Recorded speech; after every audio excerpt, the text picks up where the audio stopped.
Hey guys, tonight we're stepping into velvet halls, candlelit chambers, and the intoxicating danger of royal love, because this is no fairy tale.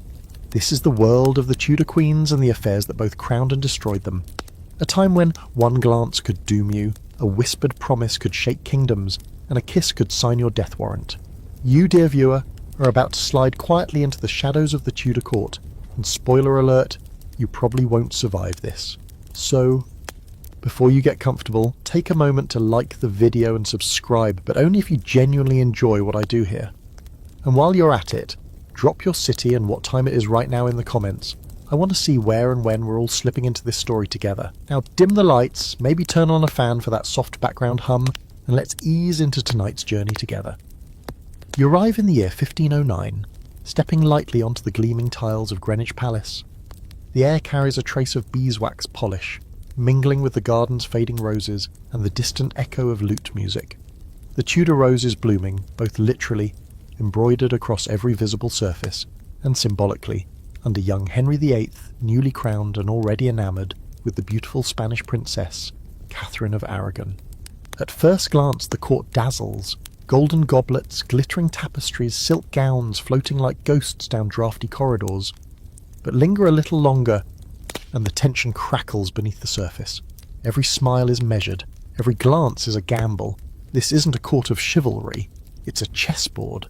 And Catherine, newly queen, is playing a game that no woman has ever won. She enters the scene robed in dignity. Dark-haired, pious, and politically sharp, Catherine knows her role.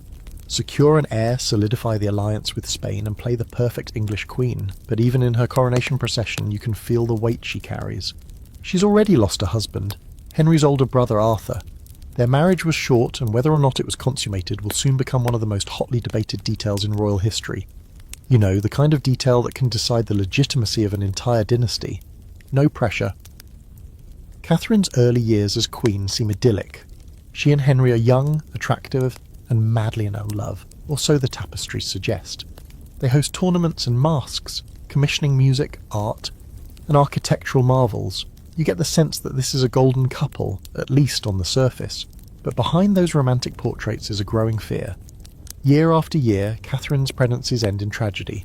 Stillbirths, infants who don't survive the cradle. One daughter, Mary, lives, but she is not a son. And in this kingdom, ruled by swords and succession, not being a son is more than a disappointment. It's a potential national crisis. And here's where things get sticky. Henry, full of divine right and Renaissance masculinity, begins to believe the problem isn't him, it's her. After all, he's a king, appointed by God. Surely God wouldn't punish him. No, the fault must lie in marrying his brother's widow. That tiny technical scriptural snag? Henry begins to see it as a cursed union, and the whispers around court begin to echo his doubts. This is where you start to see the darker gears of Tudor power grinding into motion. Ambassadors write home in veiled language. Courtiers shift their allegiances with the breeze, and Catherine, ever devout, clings to her marriage with a strength that feels almost defiant. She won't step aside, she won't fade quietly. She believes to her bones that she is Henry's true wife, before God and before the law. Meanwhile, you see, Henry's eyes begin to wander. Not quite affairs, not yet, but courtly flirtations, stolen glances, hands lingering too long during a dance. The court is a minefield of beauty and ambition. You begin to notice how young ladies in waiting move through these halls, each step careful, each smile calculated. Love and survival are often indistinguishable here. And Catherine is increasingly surrounded by younger, hungrier women. Historical fact, Catherine served as regent in 1513 while Henry was away fighting in France. During that time, she oversaw England's defence against a Scottish invasion and played a direct role in the victory at the Battle of Flodden. That's right. While Henry chased glory overseas, his wife secured the homeland like a boss. Quirky fact, Catherine was obsessed with needlework. Like, seriously. The woman stitched her way through political disaster, using embroidery as both therapy and power play. Some of her work survives to this day. Tiny tapestries of saints and flowers crafted while she waited for her fate to unfold. But there's an open debate among historians about Catherine's mindset in those final years of her marriage. Was she hopelessly idealistic, refusing to acknowledge the changing tides? Or was she a tactical genius, deliberately forcing Henry to make a public enemy of a beloved queen, thus casting herself as the innocent victim? Either way, You get the sense she knew what was coming and chose dignity over escape. And here's where it gets personal. You find yourself at a masque, candlelight flickering across jewelled masks and perfumed sleeves. Henry dances, laughter echoing like distant thunder. And standing just to the side of the king, eyes sharp, smile unreadable, is Anne Boleyn. But let's not get ahead of ourselves. Catherine's chapter isn't quite finished. Her refusal to concede her crown leads to the great matter, a name so vague it sounds like a children's book, but was actually one of the messiest legal, religious and political crises in European history. Henry demands a divorce. Catherine says no. The Pope says, "Let me think about it," and Europe spirals into chaos. All over a marriage? Or was it really about a mistress, or an heir, or control? By the end of this chapter, you watch Catherine, stripped of her title, exiled to drafty castles and left to die without her daughter. Her last letter calls Henry her most dear lord and husband, and somehow even knowing everything, it breaks your heart. Because in the Tudor court, queens don't just lose crowns, they lose everything.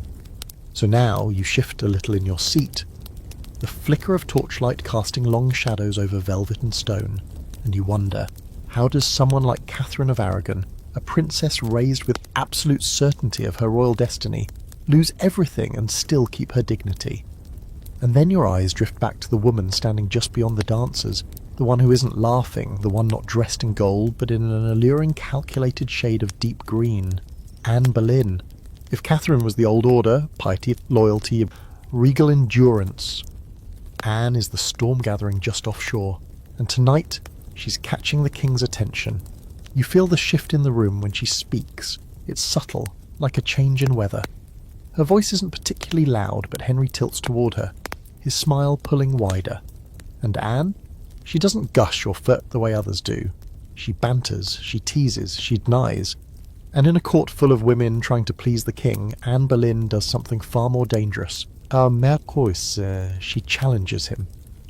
Anne has recently returned from the French court, and it shows. She's not just stylish, she's cosmopolitan, wittier than the English courtiers, a little more daring in how she moves. You can smell her perfume, spicy, a little sharp like orange blossoms and danger. And her eyes. They lock onto yours for a moment before returning to Henry. She knows what she's doing. But here's the twist. Anne wasn't supposed to be the one. Her sister, Mary Boleyn, had already been Henry's mistress. The Boleyn family, ambitious calculating, had offered up one daughter, and now it seems they're offering another. But Anne won't play that role. She makes it clear from the start she won't be a mistress. She'll be a wife or nothing. You're there as the king begins his descent, or his ascent, depending on how you see it. Letters fly between Henry and Anne full of tortured longing, erotic hints and exasperated yearning. He signs with little hearts and initials. He obsesses. Anne retreats. And with every refusal, every time she denies him her bed, he becomes more desperate to possess her completely. What begins as courtly love turns into a political crusade. This is no longer just about romance, it's about replacing a queen. Anne, in her early years at court, wasn't the conventional beauty. Her charm was a mix of intelligence, magnetism and unpredictability. Her features, dark eyes, strong nose, slender frame, were striking, not delicate. She carried herself like someone aware of the dangers and choosing to walk straight into them anyway. You wonder, is she brave or just reckless? Henry's obsession burns for years. He begins the process of breaking from Rome just to divorce Catherine.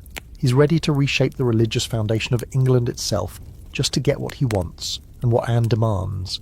But that's the thing about Anne Boleyn. She doesn't just want a crown, she wants influence, voice, power. She's read the new theological works, understands reformist ideas, and knows how to wield her intelligence like a sword.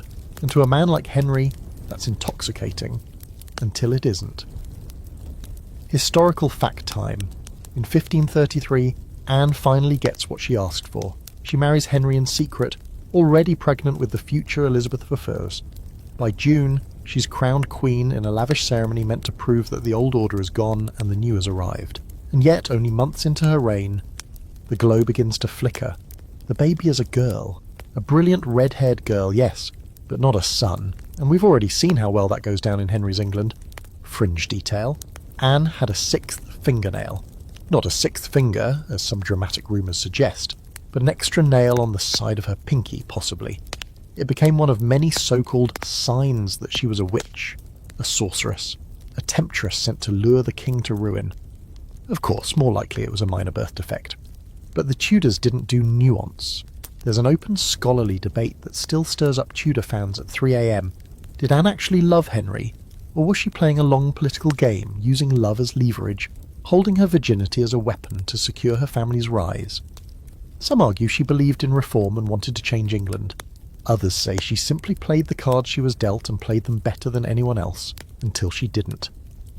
As Queen, Anne's life shifts instantly from flirtation to surveillance. She can't make a misstep. Catherine may have been a saint, but Anne is already marked as a sinner. Every move she makes, who she dances with, how she laughs, how many hours she spends with a court musician, is watched. You see her now sitting stiffly at a banquet, nodding politely, eyes scanning for enemies. And they are everywhere. The court, once enchanted by her, now begins to whisper. Anne is sharp-tongued, too confident, too French. She doesn't inspire the quiet reverence Catherine did, she incites reactions. Adoration, yes, but also hatred. And the moment she begins to falter, when another miscarriage follows and then another, those whispers grow teeth. You remember the Anne from that first dance, defiant in green silk. You remember how the air changed when she entered a room, and now you watch her try to hold it all together. Crown, marriage, future, while the walls close in. Henry's love is fading. Jane Seymour waits quietly in the wings, and Anne, she's still fighting. What makes Anne Boleyn's story so endlessly magnetic isn't just her fall, it's how high she rose and how she did it. She dared to want more in a world that punished women for ambition. And she changed a kingdom, whether she meant to or not. Love, lust, politics, it's all tangled together in her story, and as you tuck yourself a little deeper under the covers, you realise something chilling. This is just the beginning of the Tudor Queen's affair with danger. Because Anne isn't the last woman who will bet everything on the king's favour. She's just the first to lose. You can feel it coming like a shift in barometric pressure. The air at court grows still, brittle. Every smile is now loaded, every silence louder than before. Anne Boleyn, once the uncatchable flame that Henry chased for 7 years, is now Queen of England and rapidly becoming a cautionary tale. The very same wit and boldness that once thrilled the king now grates on him. And when you're in Henry's orbit, adoration is never guaranteed. You're only as safe as his next mood swing. You stand near the edge of the Great Hall one chilly evening, watching Anne pace along the tapestried corridor with a restlessness that betrays her polished smile. Her child Elizabeth toddles in another wing of the palace, doted on by a small but fiercely loyal household. Anne still believes she can produce a son, that her place is secure, but the miscarriages are stacking up, and Henry is growing colder by the day. There's something haunting about Anne now. The sparkle in her eye has dimmed, and her sharp tongue, once a seductive weapon, now slices through tense conversations like a dagger. You notice the courtiers watching her differently, not with awe anymore, but calculation. Which side of history will she fall on? How many days does she have left to charm her way back into favour? And then there's Mark Smeaton. He's not a noble, not even close, just a low-born musician with skillful fingers and a soft, sensitive face. You might not even notice him at first, fiddling quietly in the corner during court banquets, but Anne notices. And not in the way the stories suggest, no secret trysts or hand-brushing against thigh, but in the way a queen might notice any man with the potential to be useful, amusing or loyal. Maybe she tosses him a kind word, maybe she asks him to play her favourite French song, maybe, just maybe, she lets her guard down around him. And that was enough. Because here's the thing, when a queen is unpopular, anything can be twisted into evidence, and soon the rumours start to spread. Smeaton has been seen leaving Anne's apartments too late at night. He looks flushed. She laughs when he plays. The court eats it up like roast swan. You can almost see the invisible ink on the walls, drawing lines between Anne and the men around her. And it gets worse. The king's advisers, especially Thomas Cromwell, a man with the warmth of a wet gravestone, are tightening the noose. They've had enough of Anne's reformist leanings, her foreign friends, her inability to produce a male heir. The writing's on the wall, and it's not written in love letters this time. It's inked in indictments. Smeaton is the first to break. Or rather, he's broken. Tortured into confessing that he slept with the Queen. And even though he's the only one of Anne's alleged lovers not of noble birth, which makes the accusation implausible from a protocol standpoint, it sticks. People like stories that make sense, and a seductive queen and a lovesick musician, that's juicy, never mind that there's no proof. Truth isn't what the court wants, it wants resolution, it wants a scapegoat, and Smeaton is perfect for it. Historical fact.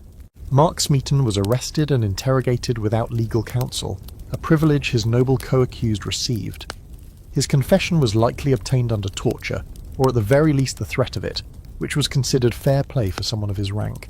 He eventually confessed to adultery with the Queen, an act of treason punishable by death. Quirky detail? Smeaton may have been a bit of a dandy. Reports suggest he wore fine clothes and gold chains, unusual for someone of his station, leading to jealousy and suspicion. Some say he was vain, perhaps too sure of his place at court. Others think he was just trying to survive in a world that punished ambition without a title. But here's the debate that still circles among historians and fans alike like vultures at a feast. Did Anne actually have any affairs? Or were the charges entirely fabricated by Cromwell and Henry to clear the path for Jane Seymour? The evidence is paper thin, dates that don't line up, testimonies that contradict each other, and men who claim they were miles away during the alleged crimes. It's like watching a badly directed play where everyone's reading from a different script. Still, Anne is arrested. You watch her as she's escorted down the stone steps of Greenwich Palace to the barge waiting below, bound for the Tower of London. Her face is pale, but she holds her head high. She smiles, not the smile of someone resigned to death, but of someone refusing to show fear to the vultures circling overhead. She'll be tried for treason, adultery, and incest. Yes, incest, but we'll get to that disaster soon, and the court will lap it up.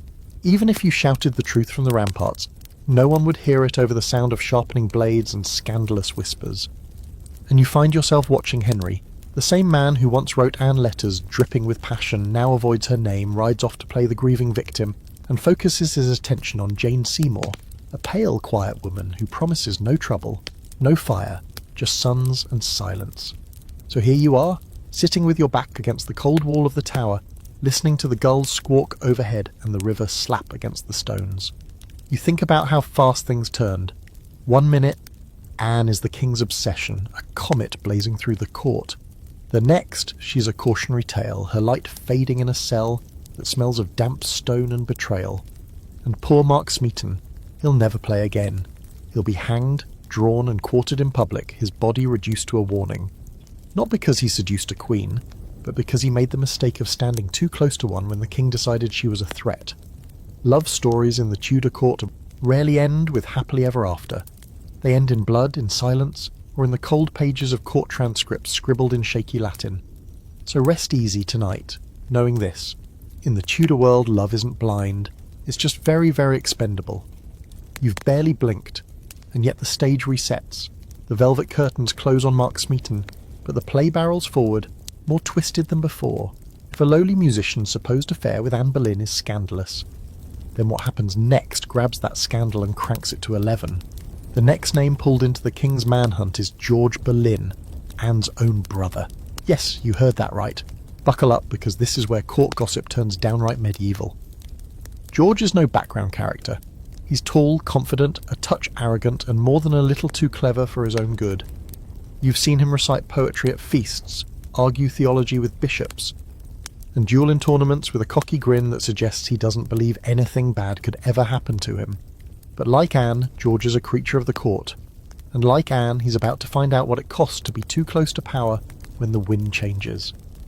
The rumours begin with the delicacy of a hammer, whispers of Anne's inappropriate closeness with her brother, strange hours spent in conversation, private meetings, shared confidences, erforst. It doesn't take much. The court's appetite for scandal is ravenous, and now that the gates have opened, everyone wants to throw something to the wolves. You're standing near the edge of the council chamber when the charges are formally read: adultery, conspiracy, treason, and incest. It's almost laughable, except no one's laughing. Henry isn't even pretending to be shocked. He just stares forward, blank-faced, as if hearing someone else's name entirely. Anne collapses, George flinches, and you? You can feel the temperature in the room drop 10 degrees. There's no evidence, there's no logic, But logic hasn't mattered for a while now. What matters is removing Anne completely and permanently, and if that means dragging her brother to the scaffold beside her, then so be it. Now here's your historical fact. George Boleyn, Viscount Rochford, was indeed charged with incest and treason. During his trial he defended himself eloquently. Too eloquently, maybe. He reportedly laughed at the absurdity of the charges, even when the verdict was already decided. One of his supposed crimes? Being present at private times with the Queen and failing to report her alleged affairs. That's how thin the prosecution was slicing it. But let's not pretend George was some innocent flower. He had a reputation, one of charm, brilliance and possible cruelty. There are reports, vague of course, that he may have been a bit of a womanizer, a heavy drinker, and a man who liked being closer to the flame than was wise. Fringe detail. Some scholars speculate George may have been bisexual. That's a word the Tudors didn't exactly toss around, but coded letters, intimate male friendships and lingering court gossip suggest he wasn't quite the chaste, upright nobleman history sometimes pretends he was. Still, none of that matters now. The moment Anne is arrested, George's fate is sealed. He knows it. And as you walk with him down the long grey corridors of the tower, you start to understand what it feels like to be a pawn in someone else's endgame. Anne is accused of sleeping with 5 men. George is just the most scandalous of the lot. The court doesn't care whether it's true. They care that it fits the narrative. Anne as temptress, Anne as corrupter, Anne as threat. In her own prison chambers, Anne asks over and over, "Why George? Why my brother?" And the answer is simple. Because taking down a queen isn't enough. They have to destroy the idea of her, rip her from the roots, make the people not just angry but horrified. Incest does that. It makes the story unpalatable, even grotesque. Suddenly, Anne isn't a tragic romantic figure. She's a monster, a seducer of her own blood. And now there's no sympathy left to spare. The open scholarly debate here is whether the incest charge was meant to be taken seriously, or was just a political manoeuvre. Many historians believe even the court knew it was nonsense, but it was effective nonsense. It made Anne toxic, untouchable, and more importantly, it justified swift execution in the eyes of the public. You're there on the morning George is executed, watching from the cold stone walls of the tower. He climbs the scaffold in his fine dark coat, the sky grey and low. He speaks with a composure that's almost eerie, making a final speech about loyalty and repentance that dances just around the truth. He doesn't admit guilt, he doesn't name names, but his voice doesn't waver, not once. The axe falls. There is no cheer, just silence and the quick rustle of cloth as people turn away, eager to forget. Anne hears the news within the hour. Her brother is gone. The others, Norris, Brereton, Weston, gone too. Only one left to go, and she knows she's next. You pass her window that afternoon and hear her singing softly. Not hymn, not prayers. A French ballad about courtly love and betrayal. Her voice is thin but steady. It echoes against the walls, curling upward like smoke. This is where things feel almost unreal. How does a story go from flirtation to execution in 3 years? How do a king's most trusted companions, a queen's own brother, get torn from their lives on paper-thin accusations? And why does it work? Because this is Tudor England. Because perception is reality.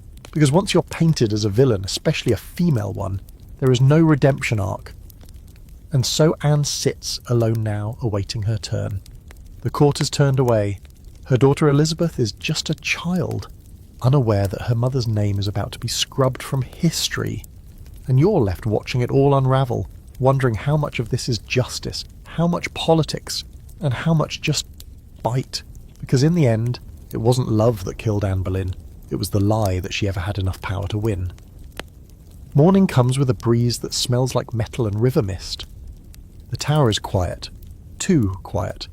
You're standing near the green where they've erected the scaffold, not on Tower Hill like most executions, but inside the walls, in private. Because when it comes to killing a queen, even Henry prefers discretion.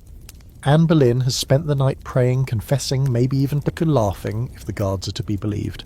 This morning she dresses with care, dark grey damask, modest headdress. She doesn't want anyone to say she died in vanity. You walk alongside the silent crowd that lines the tower courtyard.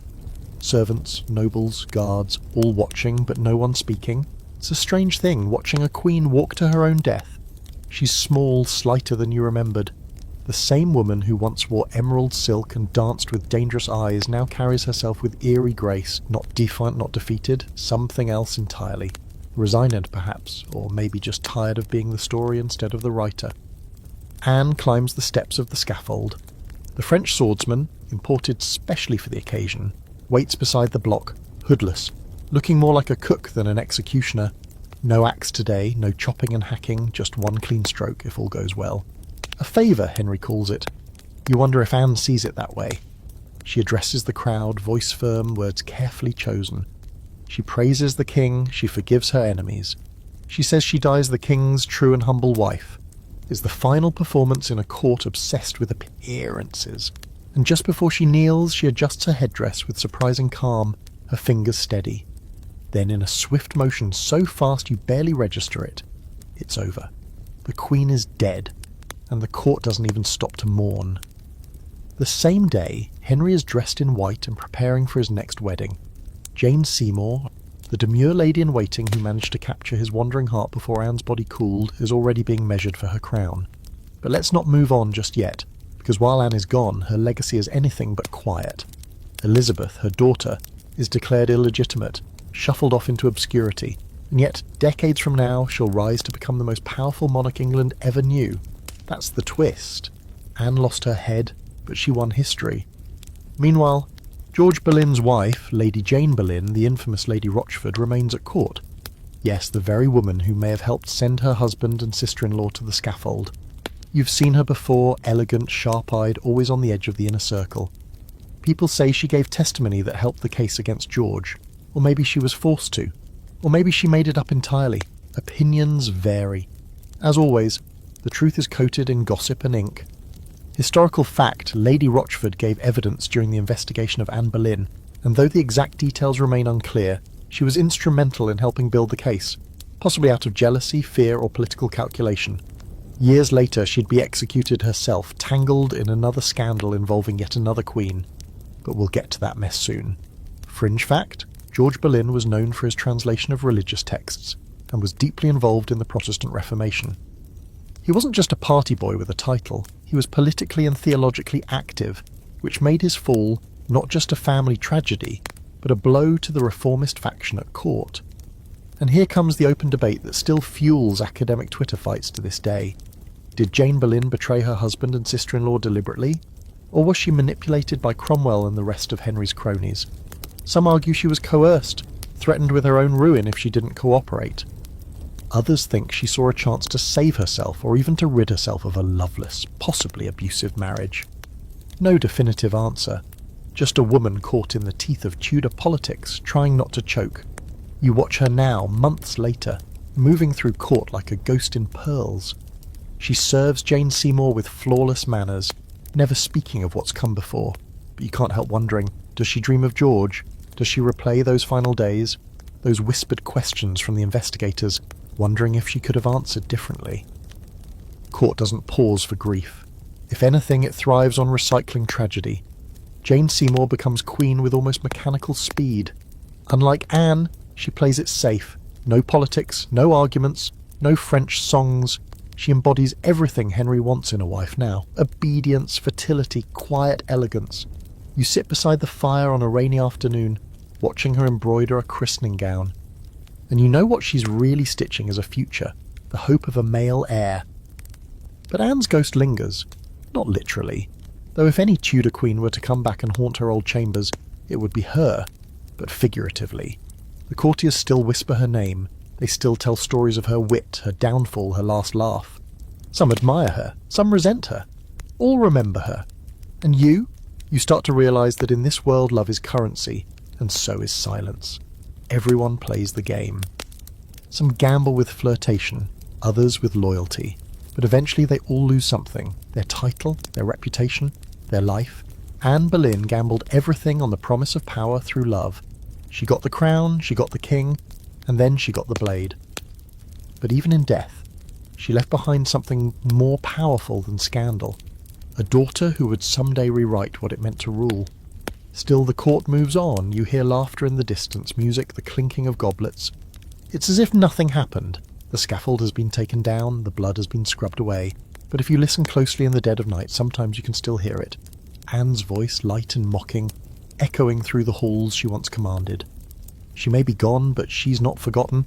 Not by you, not by history, not by the hundreds of women who walk the line between desire and danger every day at court, wondering if they're looking at their future king or their executioner. The scent of roses fades. The echoes of Anne's execution, though still lingering like ghostly perfume in the halls of court, begin to dissolve into the whitewashed narrative Henry prefers. Anne is buried, Elizabeth is declared illegitimate, and suddenly everyone is expected to move on, which they do, because in Henry's England survival often means pretending nothing happened. You don't whisper about Anne Boleyn anymore unless you want trouble. You talk instead about the new queen, Jane Seymour. Now Jane is different. If Catherine was dignity and Anne was fire, Jane is still water. Clear, calm and impossible to read. She doesn't flirt, doesn't provoke, doesn't push. She listens, she nods, she speaks only when necessary, and when she does, it's with soft words dipped in honey. Watching her is like watching someone who's memorized the script and isn't taking any creative liberties. You can almost see her calculating every expression, never too happy, never too sad, always just enough to be seen and not questioned. The court breathes a sigh of relief. After the hurricane that was Anne, Jane feels like safe harbour. Henry parades her around like a prize he won for surviving 2 disastrous marriages. People call her a peacemaker, a restorer of order, the perfect queen. But you've been around long enough to know perfection at court is always just well-managed fear. Still, Jane knows exactly what she's doing. She was one of Anne's ladies-in-waiting. She saw firsthand what ambition could get a woman. Brief glory and then a sharp fall. So she plays it cool, she doesn't argue. She doesn't demand, she waits. Because Jane's value isn't in her voice or her opinions, it's in her womb. You watch the pressure grow, everyone is holding their breath. Jane's main job, her only job, is to give Henry a son. That's all he wants now, no more grand love stories. No more flirtation turned into political drama. Just a boy who can wear a crown and make everyone forget that Anne ever existed. Historical fact. Jane Seymour did in fact give Henry what he wanted most, a legitimate male heir. In 1537 she gave birth to Edward VI, the child who secured her place in Henry's heart forever. Finally, after years of anxiety and political chaos, the Tudor line had its male successor. Jane, in that moment, became the most successful of Henry's queens, at least by the grim standards of the day. But here's the dark irony, she didn't get to enjoy it. Less than 2 weeks after Edward's birth, Jane died of postnatal complications, and while Henry would go on to marry 3 more times, he would request to be buried beside Jane when his time came, because in his eyes she had completed the mission. She'd done what no other wife had done, she'd given him a son and died before she could disappoint him. Let's not skim past this part. Jane's death wasn't quick. Childbirth in the Tudor period was practically a coin toss with the devil. The idea that delivering a son guaranteed your safety. That was a myth, and Jane proved it. She lingered for days, feverish and in pain, while the court celebrated Edward's birth with banquets and bells. You sit by the window as the cries of the newborn echo through the corridors, while the Queen, the woman who made it all possible, fades quietly in a room that smells of blood, sweat and rosemary. Fringe detail. Jane Seymour's motto was bound to obey and serve. It's embroidered in gold thread on her personal banners, like a glittering red flag for modern feminists. But for Jane, it wasn't just a motto, it was a strategy. She saw what happened when Queen stepped out of line, so she never did, at least not publicly. And that brings us to a curious debate. Was Jane Seymour truly the obedient angel everyone claimed she was? Or was she simply the most strategic of the Tudor queens? Some historians argue that Jane was far more politically savvy than she's been given credit for. After all, she managed to secure the king's heart, maneuver herself into marriage just days after Anne's execution, and produce the son that secured her legacy. That's no accident. That's a masterclass in quiet power. You remember a moment, a private dinner in a smaller chamber, where Jane sits across from Henry, smiling gently as he grumbles about taxes and traitors. She offers no bold opinions, just murmured agreement. And yet, the way she tilts her head, the way she watches him so carefully, you know she's absorbing every word. She's not empty-headed, she's just careful, and maybe that's what made her so dangerous. Because the most effective queens didn't always need to shout. Some ruled by knowing exactly when to keep their mouths shut. After Jane's death, the court enters mourning. But it's a strange kind of mourning. Public, performative, and short-lived. Jane is remembered with portraits, poems, and praise, but soon even her memory is repackaged into something useful. Henry needs to move forward. The dynasty must continue. One son isn't enough, and he's not about to stay single, which means you, dear observer, are once again watching the king's courtship gears grind into motion, and this time the stakes are different. Henry is older, more paranoid, and now known for dispatching wives like he's swatting flies. You start to notice how the women at court change. They're quieter, more cautious. Their smiles are tighter. Everyone remembers Anne. Everyone remembers Jane's bloody bed. No one wants to be next, but someone will be. The halls feel colder now. Jane's presence was soft, but her absence echoes. She came in silence and left the same way, with only a son and a whispered legacy to mark her time on the throne. But in the shifting chessboard of Henry's heart, she left a scar. And that, you suspect, is what made her his favourite. You lean against the stone archway, watching the baby prince being carried through the gardens. He's swaddled in satin, cradled by nurses, guarded by a dozen servants. This child is the future, the answer to Henry's prayers. The cause of one woman's death and another's eternal praise, and yet even now the shadows are creeping back, because the king is looking again. And the next queen? She's barely a woman. The year is 1540, and the court is once again shifting, ever restless, like a stage between performances. Jane Seymour is gone, entombed and adored in Henry's memory, sainted by her success in producing a male heir and dying before she could disappoint him. You'd think the king might pause, reflect, even mourn properly, but no, that's not how this works.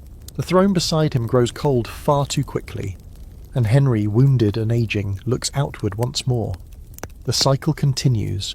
The whispers begin again, and into this glittering, deadly theatre steps a girl who's barely more than a child, Catherine Howard. You see her long before Henry does. She's already here, giggling softly among the other ladies in waiting, her sleeves too long, her perfume too sweet, her laughter a touch too loud. You can tell she hasn't quite figured out the game yet, or worse, she thinks it's just a game. Catherine is young, yes, but she's also beautiful in that dizzying way that makes powerful men do irrational things. Her smile is dangerous, but not because she intends it to be. It's dangerous because it's so effortless. She's the niece of Thomas Howard, the Duke of Norfolk, and you already know that man plays the court like a chessboard missing half its rules. He pushed Anne Boleyn into Henry's line of sight once, and now he's at it again. The Howard family has learned one truth. The fastest way to power is through the king's bed, and Catherine, she's their newest offering. You stand in the corner during her first private audience with Henry, watching the king, now bloated, limping, and perpetually sour, suddenly softened under the heat of her youth. She curtsies, voice trembling but sweet, and for a brief moment, he's transfixed. She calls him her prince, and you know that's not innocence. That's survival dressed as flattery. You can almost hear the Howard uncles rehearsing her lines behind closed doors. Henry is smitten, not just with Catherine's face or figure, but with the fantasy she represents. His youth, returned. His manhood, rekindled. His pride, repaired. And Catherine? She smiles wider. She plays the part, but there's something in her eyes that suggests she doesn't quite grasp what she's walked into. She thinks she's the star of a romance. She has no idea she's wandered into a bear trap. Historical fact. Catherine Howard was likely around 17 when she married Henry, who was 49. Their wedding took place in 1540, mere weeks after the annulment of his brief and awkward marriage to Anne of Cleves. Catherine had been a lady-in-waiting to Anne, and Henry began pursuing her even before that marriage ended. It was quick, messy, and very Tudor. And Catherine, she played along. She wore the jewels, accepted the flattery, took her place on the throne. But unlike Anne or Jane, she didn't seem to have a plan. She wasn't pushing religious reform or calculating political moves. She was just there, laughing too brightly, spending too freely, living too loudly. You'd think that kind of joy would be refreshing, but here at court it's more like bait. And here's the twist, the one you can't ignore. Before Catherine became queen, she had already been involved in romantic entanglements, with men like Francis Derham, her former music tutor, and possibly Henry Manox, another early flame. Relationships that may have involved secret gifts, touching, and even the exchange of vows. The line between flirtation and pre-contract was blurry back then, and now it's weaponized. Fringe detail? Catherine once kept love letters in a locked cabinet while she was at Lambeth Palace under the guardianship of her step-grandmother. That cabinet was later ransacked when the scandal broke, revealing a trove of evidence that would be used to help destroy her. What once seemed like adolescent infatuation became proof of premarital impurity, something a queen could not afford. There's an ongoing debate. Was Catherine Howard reckless or just young and naive? Some historians argue she was foolish, oblivious to the consequences of her actions. Others say she was groomed, used by her family and the court system as a pawn, never truly understanding the stakes until it was too late. Maybe it's both. Maybe she was a child thrown into the deep end with sharks and told to smile. You see it start to unravel not long after the wedding. The king dotes on her, sure, calls her his rose without a thorn, but she's restless, young, trapped in the private chambers of a man who can barely walk, let alone dance. The court buzzes with her flirtations, her late-night laughter, the glances she trades with a certain man named Thomas Culpeper, and even though everyone tries not to notice, no one really looks away. It's the quiet moments that are loudest.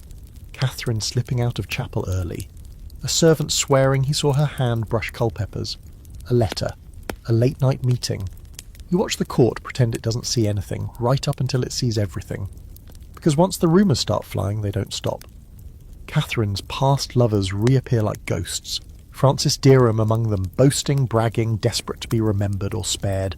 Thomas Cranmer, the Archbishop, delivers the fatal blow. He presents the king with a dossier of Catherine's former indiscretions, her premarital dalliances, her possible adultery. Henry's reaction is not anger at first, it's disbelief, grief, a tantrum that echoes through the corridors.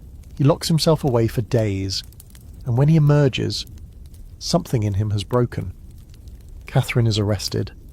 Derham was tortured, strung on the rack until he screams. Culpeper too. And Catherine, she is dragged from court to Tyon House. Detained, confused, begging for mercy. She writes a letter to the king, pleading for his forgiveness, swearing she was deceived, swearing she loves only him, it never reaches him.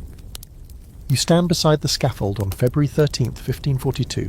Catherine wears black velvet. She is 20. Her lips tremble, but she doesn't cry. She kneels down, and before placing her head on the block, she whispers a final request. To die the wife of the king. And then something else. Words that will live forever in the echo chamber of history. I die a queen, but I would rather have died the wife of Culpeper. Whether she actually said that or not, you'll never know, but the image burns behind your eyes. And just like that, another queen is gone, another cautionary tale carved into the stones of the tower. The court turns away, new gowns are ordered, new masks are scheduled. But you can't help but look at the young ladies still left behind, fresh-faced, perfumed, dressed in silk, and wonder how many of them will follow Catherine's path. How many think they're just falling in love? And how many don't realise they're already being watched? It always starts the same way.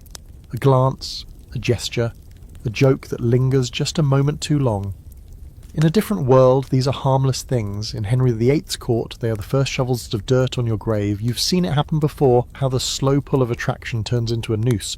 And now, with Catherine Howard cooling in the tower's soil, her death is still fresh in everyone's minds. But even that doesn't stop what's coming next. Because love, or at least lust, never does what it's told. Especially not here. Enter Thomas Culpeper. You remember him from before, don't you? Tall, dark-haired, broad-shouldered, with the kind of confident swagger that made him a favourite at court. He was one of Henry's own gentlemen of the Privy Chamber, which meant he was always close. Close enough to hand the king his nightcap, close enough to whisper jokes in his ear, close enough to see the look in Catherine's eyes when the king's back was turned. And Catherine, she noticed him too. Their flirtation didn't come crashing in like thunder. It crept. You watched it build like fog, curling around corners of the palace unnoticed at first. A word here, a sly glance there. It was all innocent enough, until it wasn't. Soon Culpeper was lingering outside her rooms at strange hours.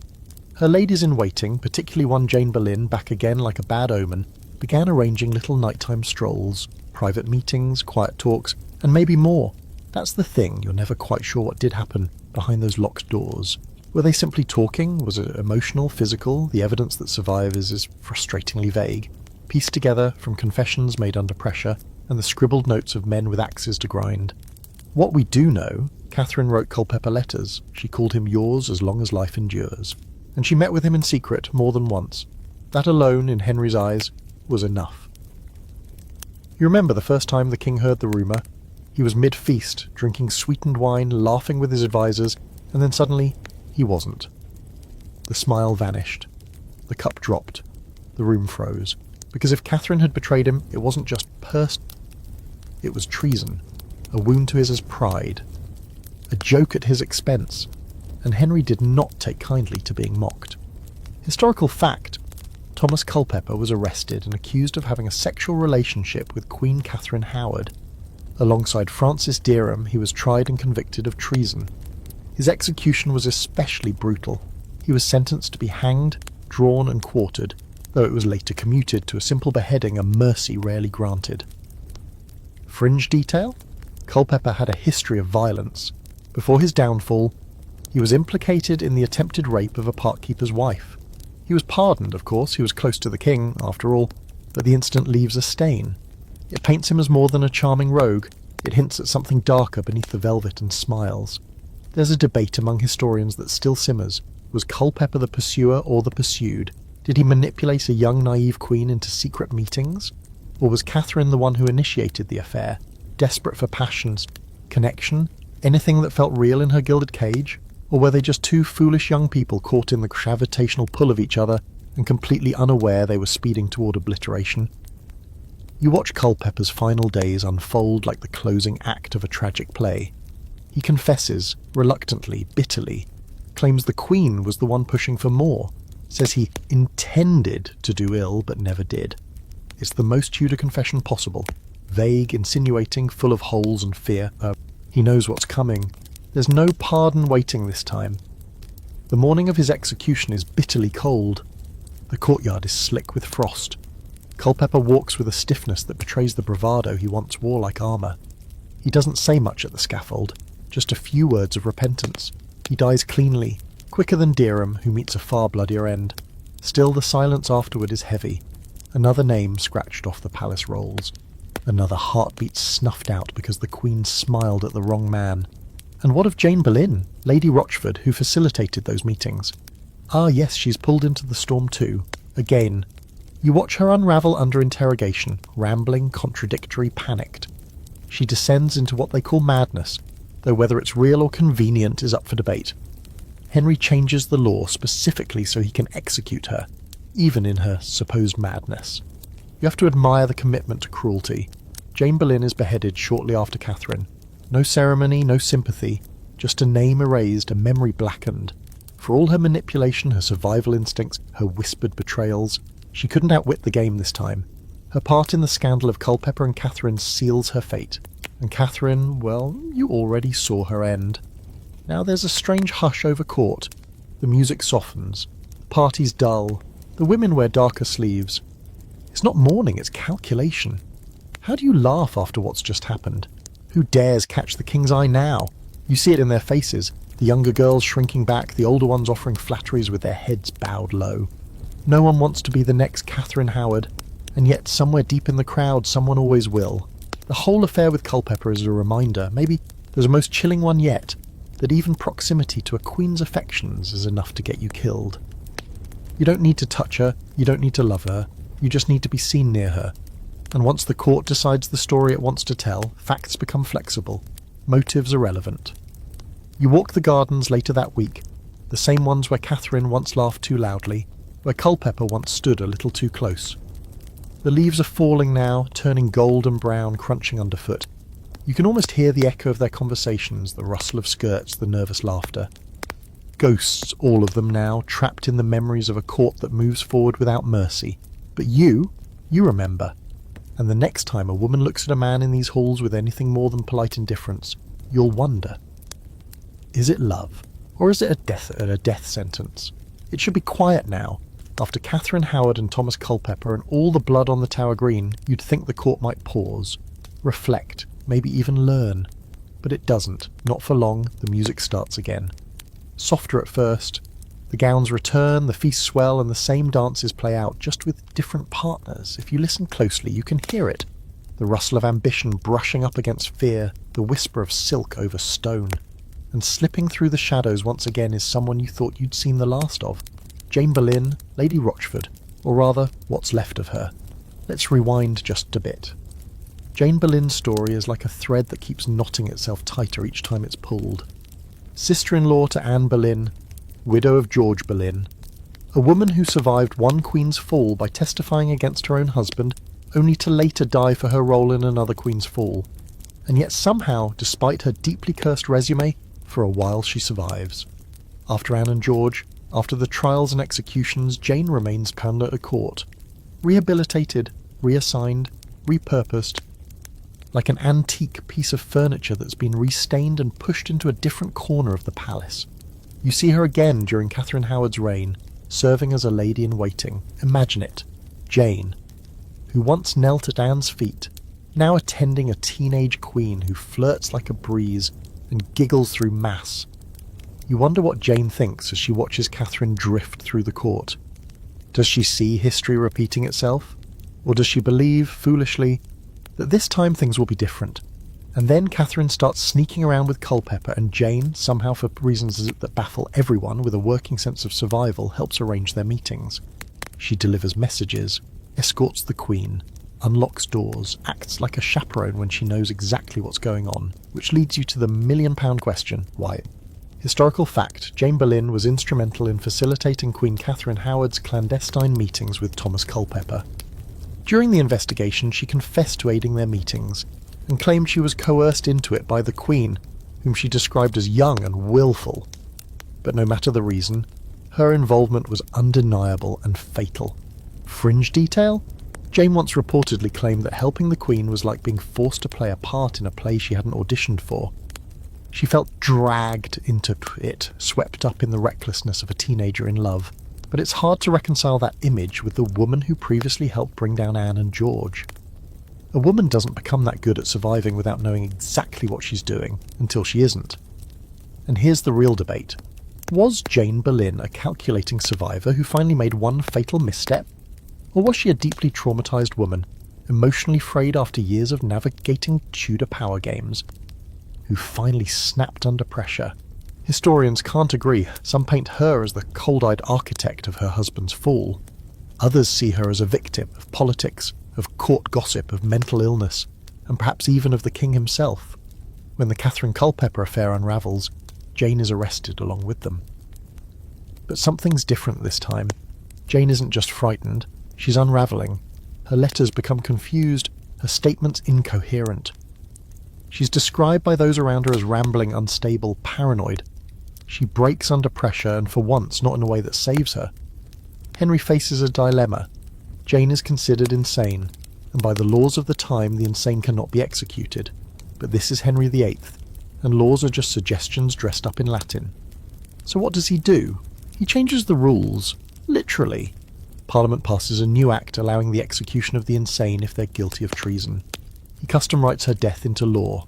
If nothing else, it's impressively petty.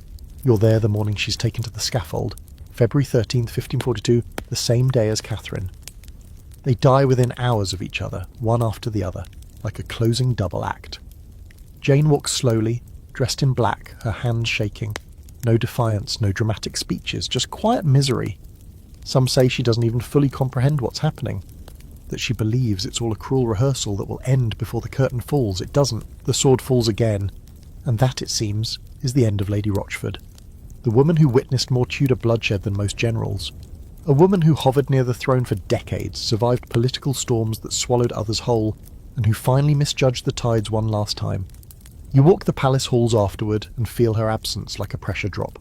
Jane Boleyn may not have been popular, but she was a known quantity, a fixed figure in an ever-changing world.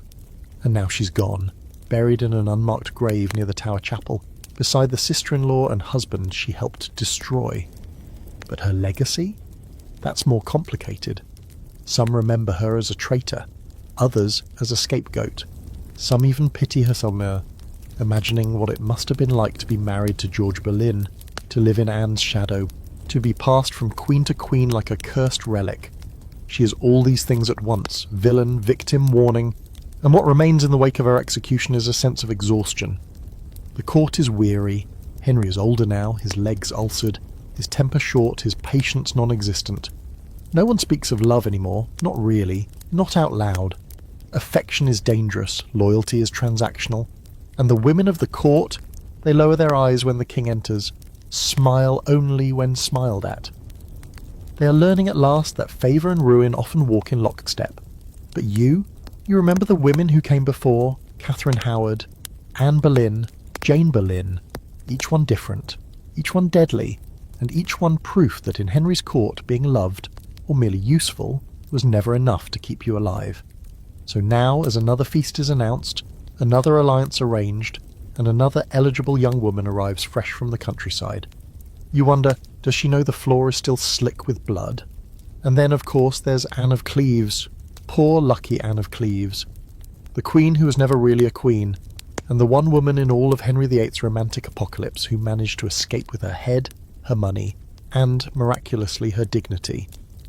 When she arrives in England in the winter of 1539, all eyes are on her, and yours too, of course. You can't help it. Everyone wants to see the new bride, the one summoned from the chilly courts of the German duchies to warm the bed of an ageing, increasingly irritable king. From the start, Anne's story feels different. She wasn't chosen with the usual method, meaning Henry didn't spot her at a masque and fall into a hormonal spiral. This was a diplomatic deal, a Protestant alliance. England needed friends, and Germany, specifically the Duchy of Cleves, seemed like a smart political match. Henry, too far gone in ego and ulcers to sail across the Channel himself, sent Hans Holbein, his favourite artist, to paint the woman he might marry. No pressure, right? Historical fact. Holbein painted Anne's portrait in 1539, and it was said to flatter her. The painting showed her as demure, elegant, gentle-faced. Henry liked what he saw on canvas. When Anne finally arrived in England, however, things shifted. Now, here's the moment where you find yourself sitting on the edge of your metaphorical Tudor seat. Henry arranges a little meet-cute, disguises himself, rides out early, and shows up at Rochester Castle where Anne is resting after her long seasick voyage. He wants to surprise her, just like in the chivalric romances, come in unannounced, sweep her off her feet, let her fall in love before realising she's landed a king. It's all very charming in theory, except it goes horribly wrong. Anne doesn't recognise him, doesn't bow, barely reacts. Maybe she thinks he's a messenger, maybe she's exhausted, maybe she's just not impressed. Either way, Henry storms out fuming, and just like that, the romance evaporates. You can almost feel the temperature of the court drop several degrees as the king rants about how she looks nothing like her somewhat portrait, that she's like a Flanders mare. A comparison so cruel and so often repeated that it's become part of Anne's legend, whether or not he ever actually said it. Fringe fact, there's no solid evidence Henry ever used the Flanders mare insult, though historians and novelists alike have clung to it for centuries. What's clear is that he was deeply disappointed, whether it was about her appearance, her voice, her smell, her inability to match his flirtatious energy. Something about Anne didn't work for him. The marriage was doomed before it even began. But here's where Anne plays the smartest game of all. She doesn't fight. The marriage is short and awkward. There's no real intimacy. Henry reportedly couldn't bring himself to consummate it, despite boasting otherwise to save face.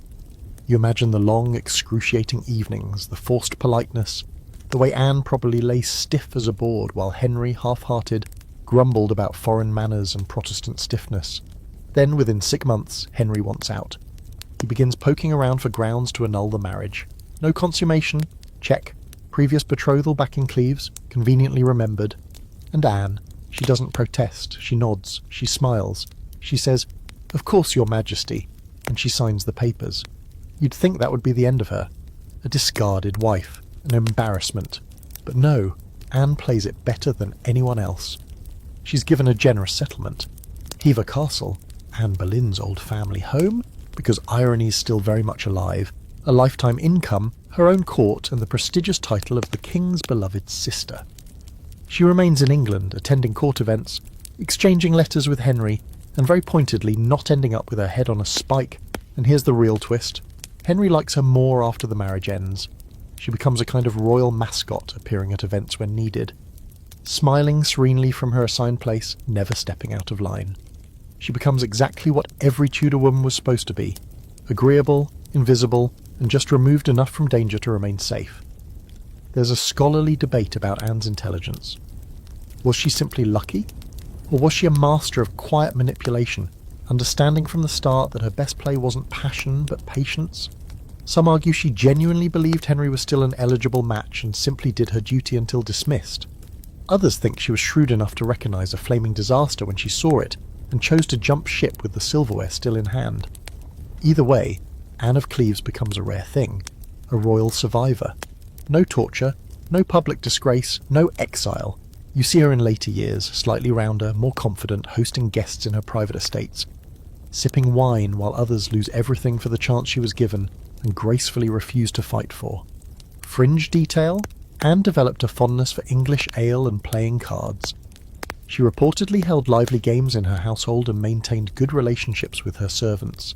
She even had cordial ties with her stepdaughters, Mary and Elizabeth, and remained on the periphery of royal life with a kind of peaceful detachment no other of Henry's wives ever achieved.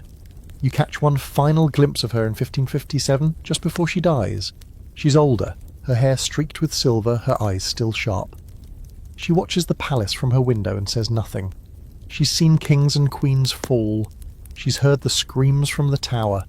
And she's still here. Not beloved like Jane, not feared like Anne, not mourned like Catherine, but alive. And sometimes that's more than enough. Because in the long, blood-soaked ledger of Henry's wives, Anne of Cleves gets the strangest title of all, the one who got away. You wouldn't think he'd do it again, would you? After Catherine Howard, after the sweet-faced teenager bled out under the executioner's blade, you might imagine Henry would swear off marriage entirely. A quiet retirement, perhaps. Long walks in the garden, a few illegitimate flirtations, an aging lion grumbling over state papers. But no, this is Henry VIII. The man has 5 marriages behind him and still believes the next one will finally be the fairy tale. And just like that, in 1543, you're holding your breath again as another woman prepares to say yes to the most dangerous husband in England. Enter Catherine Parr. At first glance, she doesn't look like a risk. No flashing eyes, no scandalous past, no teenage giggles. Catherine is calm, composed, mature, 30 years old and already twice widowed. You might even call her sensible, which feels like a dangerous word in Henry's world. She's the kind of woman who speaks carefully and listens more than she talks. But don't mistake that for passivity. You'll learn soon enough, Catherine Parr may be the most dangerous queen of them all, not because she rebels, but because she survives with her mind intact. When you first see her at court, she moves like someone who's read the rulebook backward and forward. She's intelligent, truly sharply intelligent, speaks several languages, writes poetry, has a deep, sincere interest in theology, which in Tudor times is basically agreeing to juggle torches while standing on gunpowder, especially when your husband is the king and your beliefs tilt a little too close to Protestant reform. Still, she catches Henry's eye not with seduction, but with something even more effective: solace. By now, Henry is old, overweight, and often in pain. His leg wounds fester, his temper flares, he's paranoid and lonely, and Catherine, ever the careful reader of people, sees what he needs isn't another flirt. He needs a nurse, a companion, someone to soothe the roaring beast without making him feel weak. Historical fact: Catherine Parr married Henry in July 1543. She became his 6th and final wife and would outlive him by a year and a half. But she didn't enter the marriage eagerly.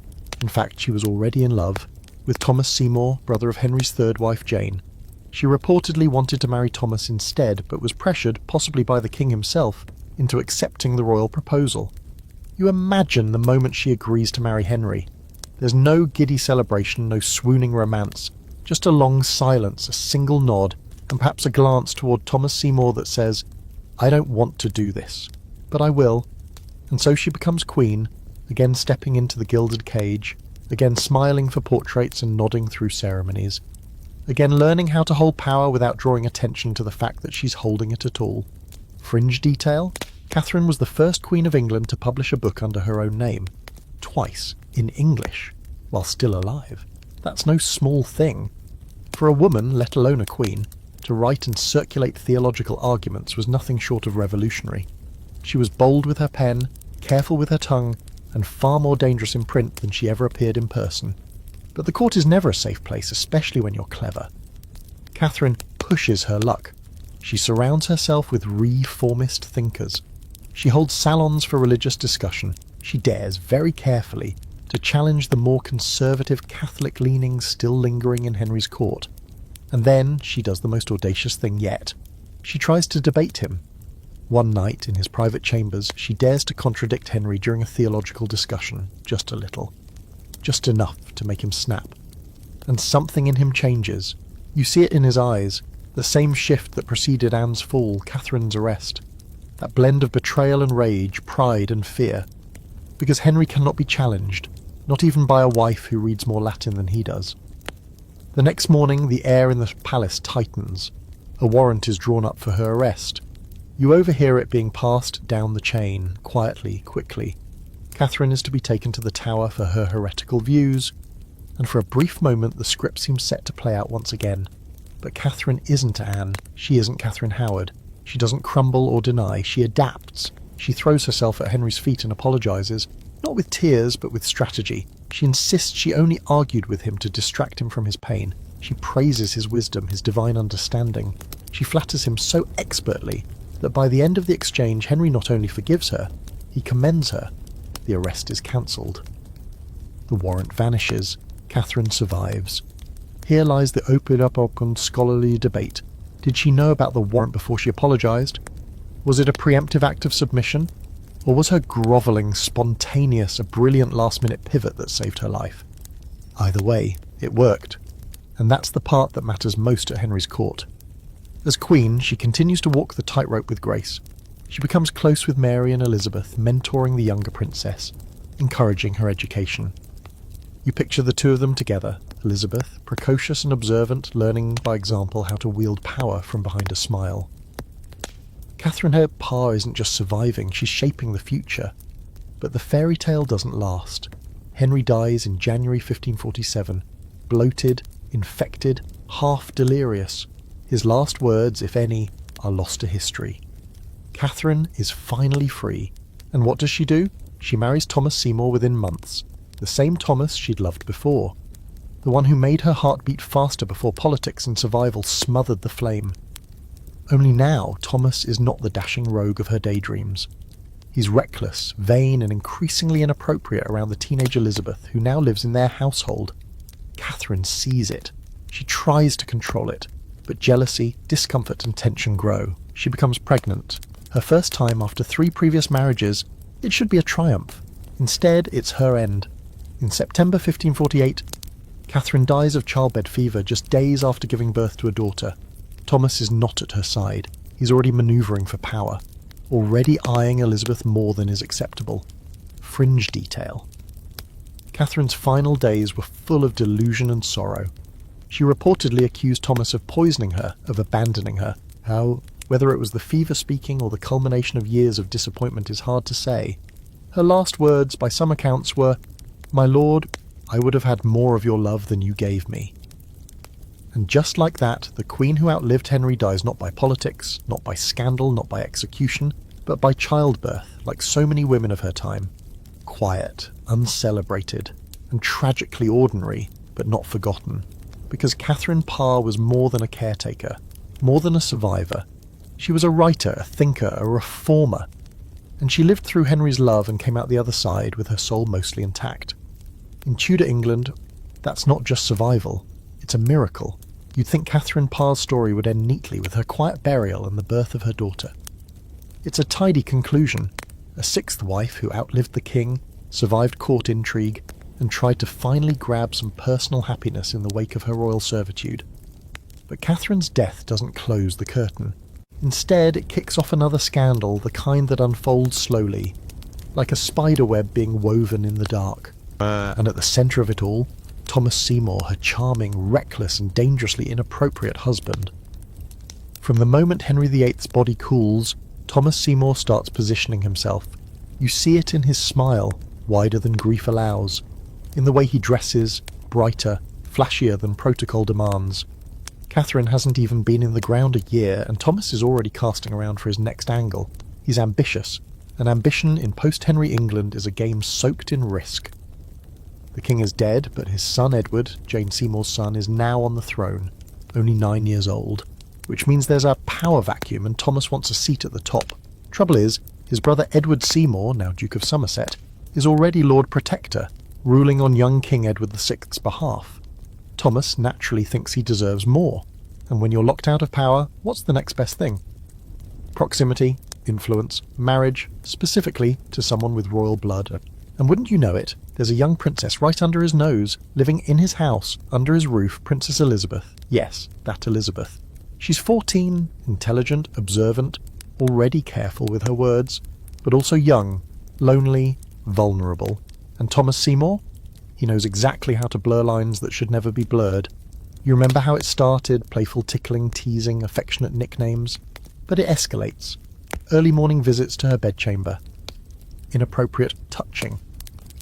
Elizabeth's governess, Cat Ashley, grows concerned. Catherine Parr, still alive at the time, notices too, and begins supervising the encounters, even joining them to keep things innocent. That's right. Catherine was there, watching, managing. Historical fact, these incidents are detailed in letters and later testimonies. After Catherine's death, the behaviour worsens. Thomas visits Elizabeth more frequently, sometimes in his nightgown. He tries to isolate her. He offers to marry her, secretly. Elizabeth's household grows tense, aware that something is off, but uncertain how far it's gone. Fringe detail? Thomas once reportedly cut Elizabeth's black morning gown to pieces while she wore it, joking that she looked too solemn. Yes, cut it, as in with scissors, while laughing, because nothing screams affection quite like undermining a teenage girl's grief. Historians have long debated whether it was flirtation, grooming, or a combination of both. Either way, it's gross and dangerous. Eventually, the situation becomes too uncomfortable to ignore. Elizabeth is removed from the household and sent to live elsewhere, but the damage is done. Whispers begin to circulate. Thomas's ambitions become bolder. He tries to arrange a marriage between Elizabeth and Edward VI. He bribes servants. He breaks into the king's chambers at night, possibly to kidnap him, or worse. His behaviour moves from inappropriate to outright treasonous. And finally, in 1549, he's arrested. You're standing in the Tower courtyard when Thomas is dragged in. He looks stunned, like someone who believed his charm could get him out of anything, and only just realised that it won't. He's interrogated, and his schemes spill out like wine from a cracked goblet.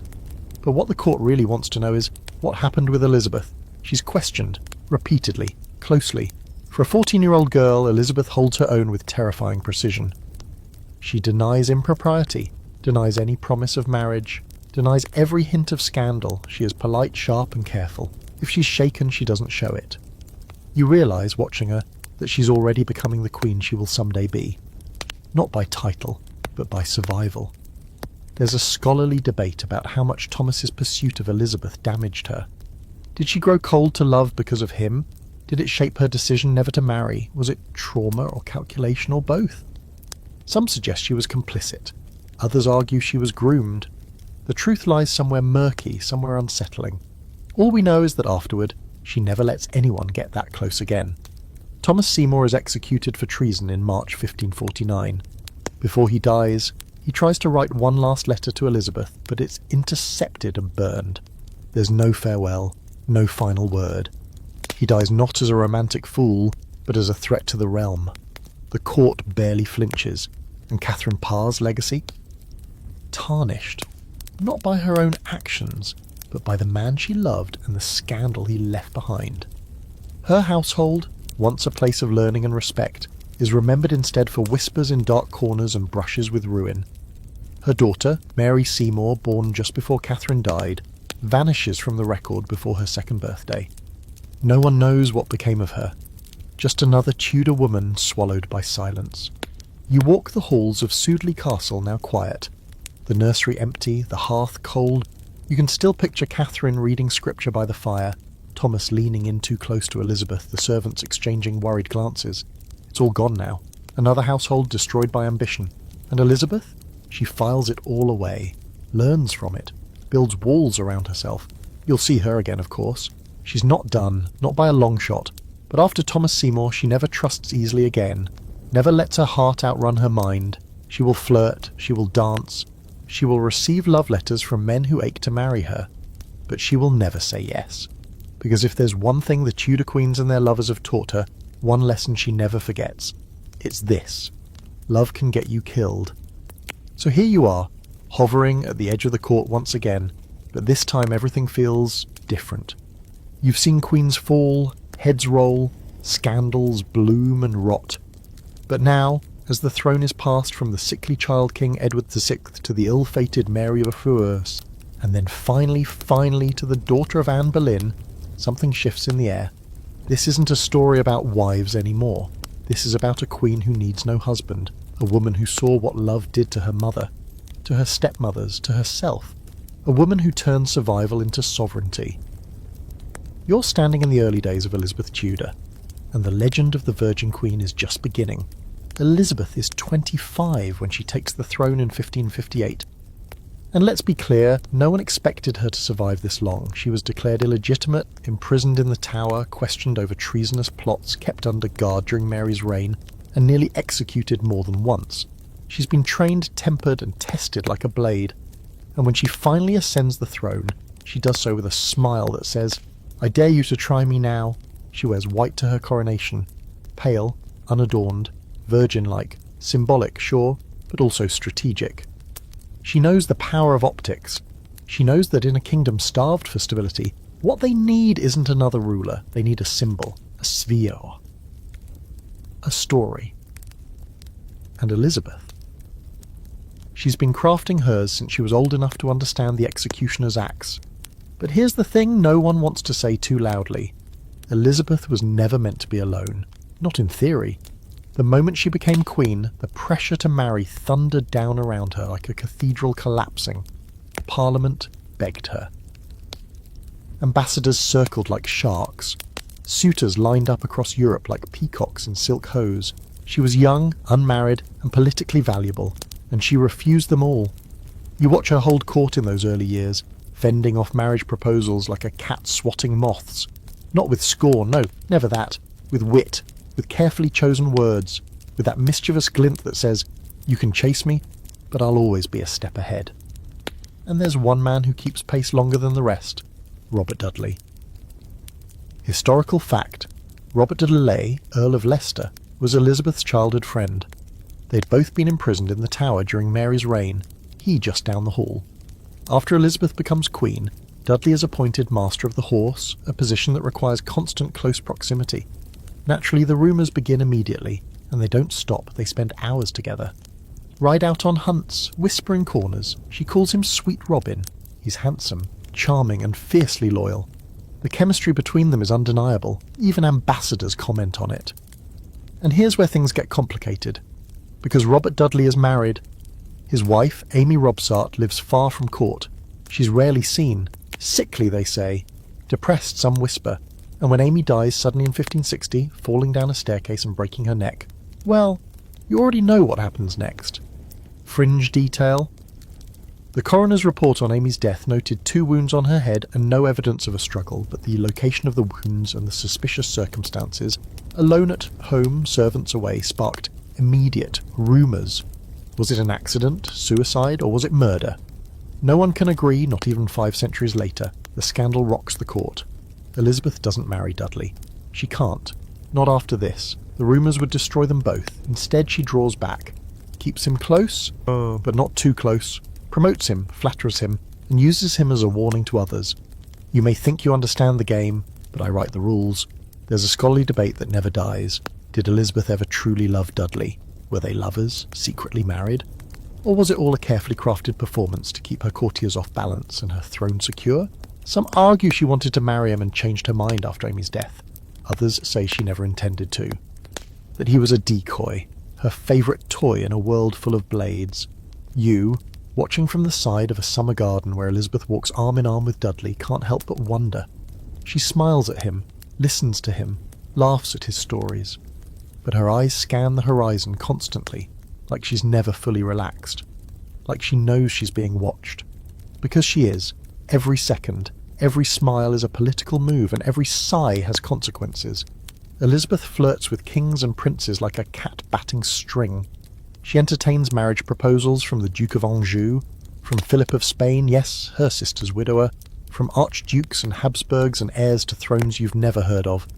But each time she finds a reason to delay, to deflect, to politely decline, and every time she does, the legend grows.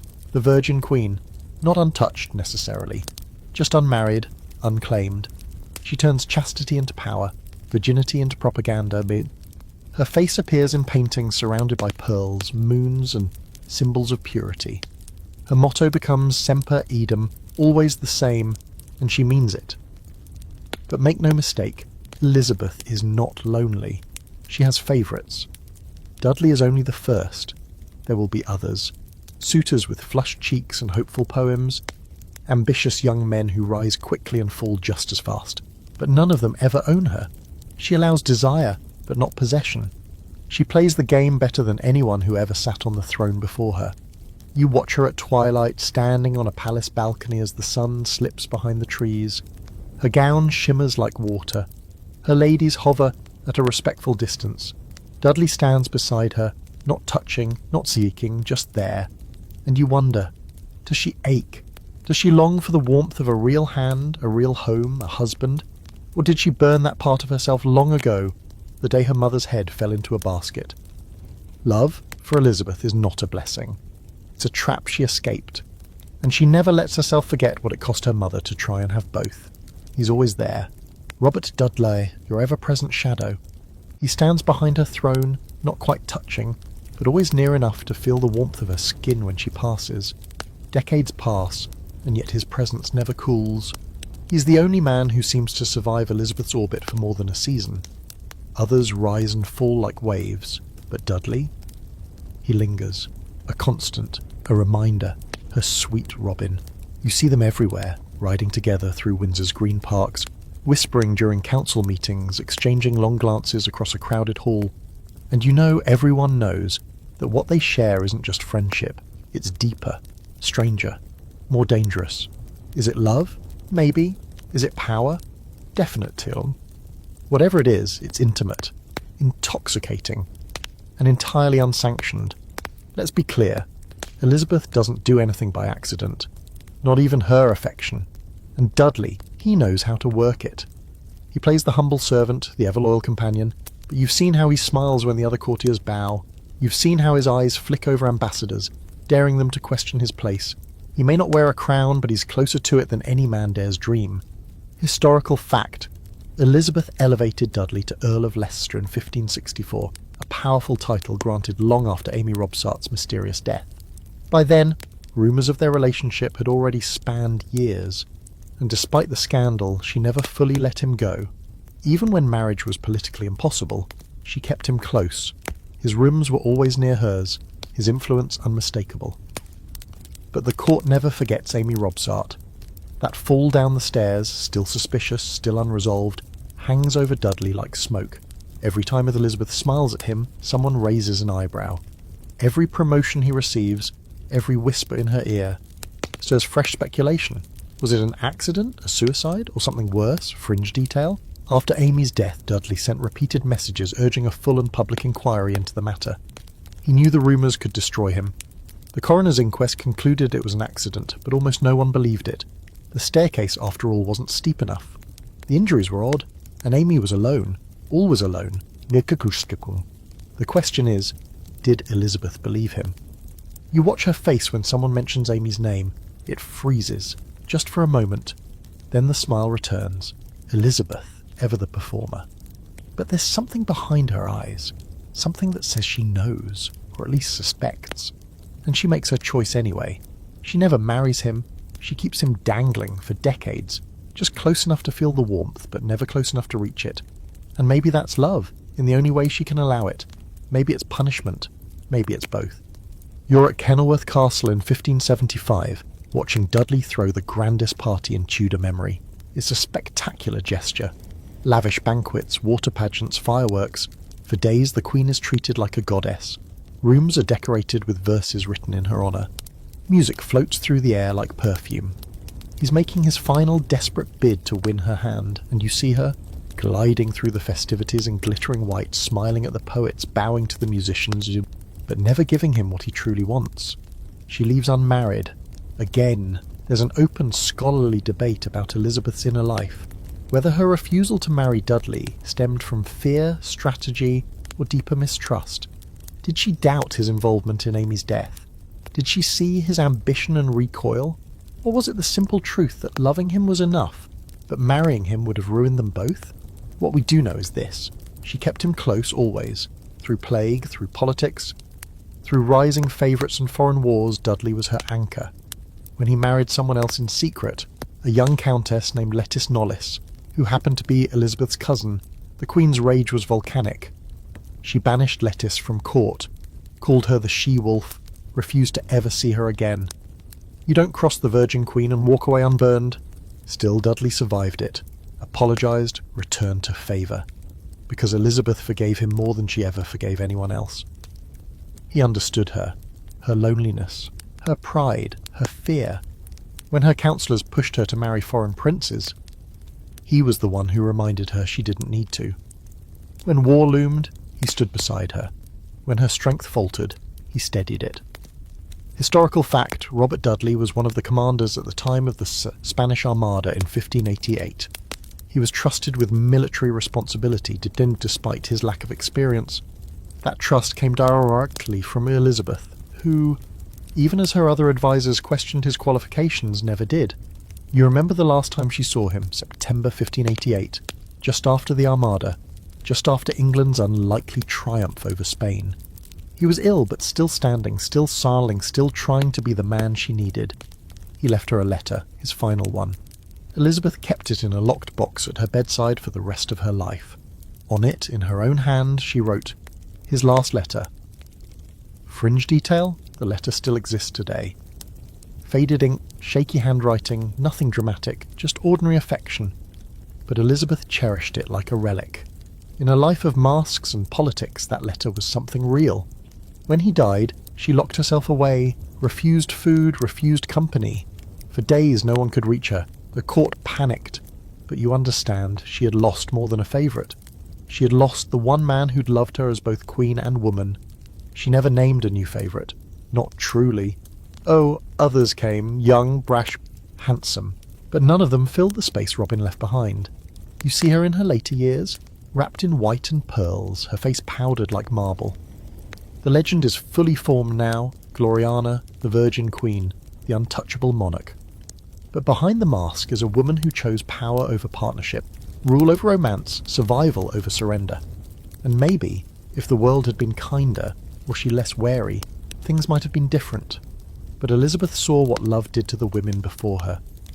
She saw the price, and she chose never to pay it. It's an ordinary morning in Cumnor Place, Oxfordshire, when a servant finds the body of Amy Robsart sprawled at the bottom of a short flight of stairs. Her neck is broken. Her gown lies oddly arranged, her head turned at a strange angle, her hair spilled out like a dark halo. No one heard her fall. No one saw it happen. And yet, within hours, the whispers begin. Was it really an accident? You've heard of Amy before, of course, or the wife left behind, the quiet woman tucked away in the countryside while her husband, Robert Dudley, danced daily attendance on Queen Elizabeth. She was supposed to be a footnote, an inconvenience. But her death becomes the kind of historical question that never dies, only festers. Because what happened on September 8th, 1560 didn't just end a life. It nearly ended the reign of a queen. Amy had married Robert when they were both young during the full reign of King Edward VI. It was a love match. So they said, which was rare enough for nobles, but you can imagine what that meant. Two ambitious teenagers with nothing but prospects and promises, caught up in a family of schemers. When Robert's father, John Dudley, Duke of Northumberland, was executed for attempting to place Lady Jane Grey on the throne, Robert's fortunes fell. He was imprisoned in the Tower. Amy stood by him, wrote to him, waited, and then came the miracle. Robert was released. Elizabeth, newly crowned queen, named him her Master of the Horse. He rose faster than anyone thought possible. But Amy, she stayed behind.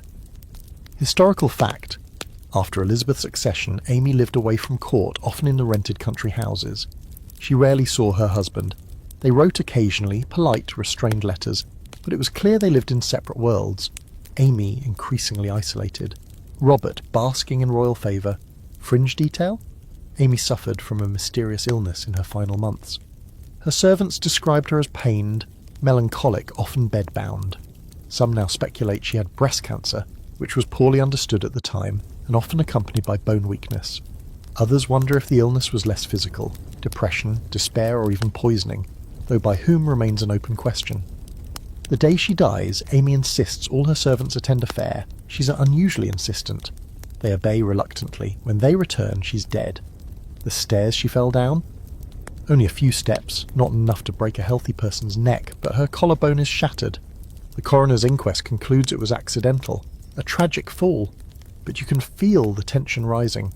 No one believes it. The rumours erupt like wildfire across Europe. Amy's death is a scandal with legs. Suddenly Robert Dudley, already controversial for his intimacy with the Queen, is suspect. The idea that he arranged to have his wife killed to marry Elizabeth spreads fast. Some think he had her pushed. Some think poison weakened her bones. Some think Elizabeth was involved. And here's where things get messy. Because Elizabeth, whether innocent or not, knew the optics. The moment she hears of Amy's death, she retreats, stops seeing Dudley privately, refuses to consider marriage to him, despite their deep connection. She knows the court would never accept it now, not after this. Marrying him would stain her reign forever. Amy's broken body becomes a ghost that haunts every throne room, every council meeting, every chapel where Elizabeth might have once whispered, "I do." There's an open scholarly debate that still simmers like a low-burning fire. Was Amy's death truly an accident? The inquest, with its 12 jurors, found no evidence of foul play. The verdict was legally clean. But legally clean doesn't mean morally clear. Some historians believe Amy may have taken her own life, aware her husband was slipping away, hoping to shame him or prevent his reign. Others think she was murdered by Dudley, by one of his overzealous retainers, or even by a rival faction hoping to frame him and destroy his chances with the Queen. You stand in the empty stairwell at Cumnor Place, the house now long gone, and try to imagine it. A lonely woman, deeply aware of her position, her husband distant, the Queen suspiciously affectionate, her own health deteriorating, and a decision, conscious or not, that would change the course of English history. Because Amy's death doesn't just stop a marriage, it solidifies Elizabeth's image. After that, the Queen begins leaning more heavily into her role as the Virgin Queen. If she had ever truly considered marrying Dudley, she abandons the thought now. The political cost is too high, the court too fragile, and so she folds away whatever private feelings she had, buries them beside Amy, and lets the legend take root. But she never lets Dudley go. She keeps him at her side, promotes him, entrusts him with power, but never again does she allow the idea of their marriage to breathe. When foreign ambassadors ask if he's her lover, she offers a withering smile. "I will have but one mistress here," she says once, reportedly to Lettice Knollys, after Dudley's secret remarriage, "and no master." Still, she keeps Amy's portrait. It's tucked away, but it's there. You wonder sometimes if she ever looks at it. You wonder if she ever feels guilty, not for the death itself, perhaps she truly knew nothing, but for what followed, for turning a man's heartbreak into a headline, for using a woman's corpse as a cautionary tale, for wrapping herself in innocence while the shadows did their work behind her. And Amy, she becomes a story no one tells directly, mentioned in footnotes, whispered about in anti-Elizabethan pamphlets, used as a warning against courtly ambition. But in truth, she was just a woman. Married young, left behind, dying far from power, she didn't choose this ending, but she became its symbol. And every time Elizabeth walked past a suitor's hopeful eyes, every time she smiled and said, "Not today," every time she let love simmer but never boil, you can hear it. A body thudding softly down a staircase. Some women learn to survive by stepping back into the shadows. Others, like Lettice Knollys, seem born with the gall to march straight into the sun, even knowing it might burn them alive. You first spot her at court in the early 1560s, a flash of auburn hair, a tilt of the head that feels just a little too confident, a smile that hints she knows more than she says. She moves like someone who's always one step ahead of her scandal, and honestly, you kind of admire it. Lettice is no stranger to power. She's Elizabeth's cousin, niece to Anne Boleyn, through her mother, and therefore part of the Tudor blood web. She's married respectably to Walter Devereux, a nobleman who dutifully traipses off to Ireland to chase rebellions and ambitions. They have children, build their estates, perform the expected rituals, but when Walter dies in 1576, possibly of dysentery, possibly of stress, possibly after receiving some very bad news from home, Lettice makes the one choice no Tudor woman was supposed to make. She marries Robert Dudley. Yes, that Robert Dudley, Elizabeth's Robert Dudley. Let's pause here and consider what kind of gall that takes. The Queen has been in love with this man for 20 years. Sure, she's never married him, but he's hers in every meaningful way. To go behind her back and take the man she never allowed herself to have. That's not just impolite, that's practically treason. Historical fact. Lettice Knollys and Robert Dudley married in secret in 1578 at Wanstead House. Elizabeth found out months later, and when she did, the fury was immediate, volcanic, and terrifying. Lettice was banished from court on the spot, not merely dismissed. Banished. She would never again be allowed in Elizabeth's presence. You see the Queen that morning. She's dressed in white, lips thin with rage, eyes dark with betrayal. It's not just that she lost a man she loved, it's that she lost control. Lettice was her cousin, her mirror, a reminder of everything she gave up to keep the crown. And now this woman, who shared her blood, had stolen what Elizabeth never allowed herself to have. A private life, a marriage, a chance at ordinary happiness, fringe detail. Elizabeth didn't just banish Lettice, she referred to her publicly as the she-wolf. It wasn't theatrical, it was personal, a woman who dared challenge her supremacy. And Dudley? He apologised, grovelled, tried to make peace, but it didn't matter. The Queen never forgave the betrayal. Their relationship was never the same. And here's the thing, Lettice didn't care, not really. She had what she wanted, a man she loved, or at least respected, and a secure position. She wasn't some court flirt hoping to angle her way up the ranks. She was already someone. She had wealth, bloodlines, children, and now the Earl of Leicester at her side. Court favour? Overrated. The marriage was complicated. Dudley was never a one-woman man. He liked flattery, basked in Elizabeth's attention whenever he could get it, and often treated Lettice as a well-kept secret. But they had a child together, a boy named Robert, nicknamed the Noble Imper. He was bright, promising, and destined to inherit his father's title. You'd think this might begin to heal things, that Elizabeth, aging and politically calculating, might soften over time. She never did. Even as Dudley returned to court, even as years passed, Lettice remained exiled. Elizabeth forgave traitors more easily than she forgave female rivals. There's a debate, of course. Did Lettice marry for love? Power? Revenge? Was she bold or reckless? Did she believe she could outmaneuver the Queen? Or did she simply stop caring? Some argue she was a victim of court politics, swept into a storm not of her own making. Others think she knew exactly what she was doing and did it anyway. You see her years later dressed in mourning black after Dudley's death in 1588. She buries him in a lavish tomb beside his illegitimate son, a move that raises eyebrows but reflects the strange layered loyalties of their world. She mourns publicly, though you suspect she also feels something else, relief. Her son, the young Robert Devereux, Earl of Essex, becomes the next lightning rod. He's ambitious, charismatic, reckless, and just like his stepfather, dangerously close to the Queen. Too close. You remember Elizabeth's rage at Lettice. Watch what happens when she sees the same fire in her son. Lettice watches her son's rise with a mother's pride and a courtier's worry. He becomes the Queen's new favourite. Dashing, poetic, prone to foolish outbursts. And Elizabeth, now in her 60s, swoons like a girl of 16. He dances for her, fights for her, whispers promises into her aging ear. And she rewards him lavishly. Titles, offices, campaigns. But Essex is not Dudley. He doesn't play the long game. He wants glory, not grace, fringe detail.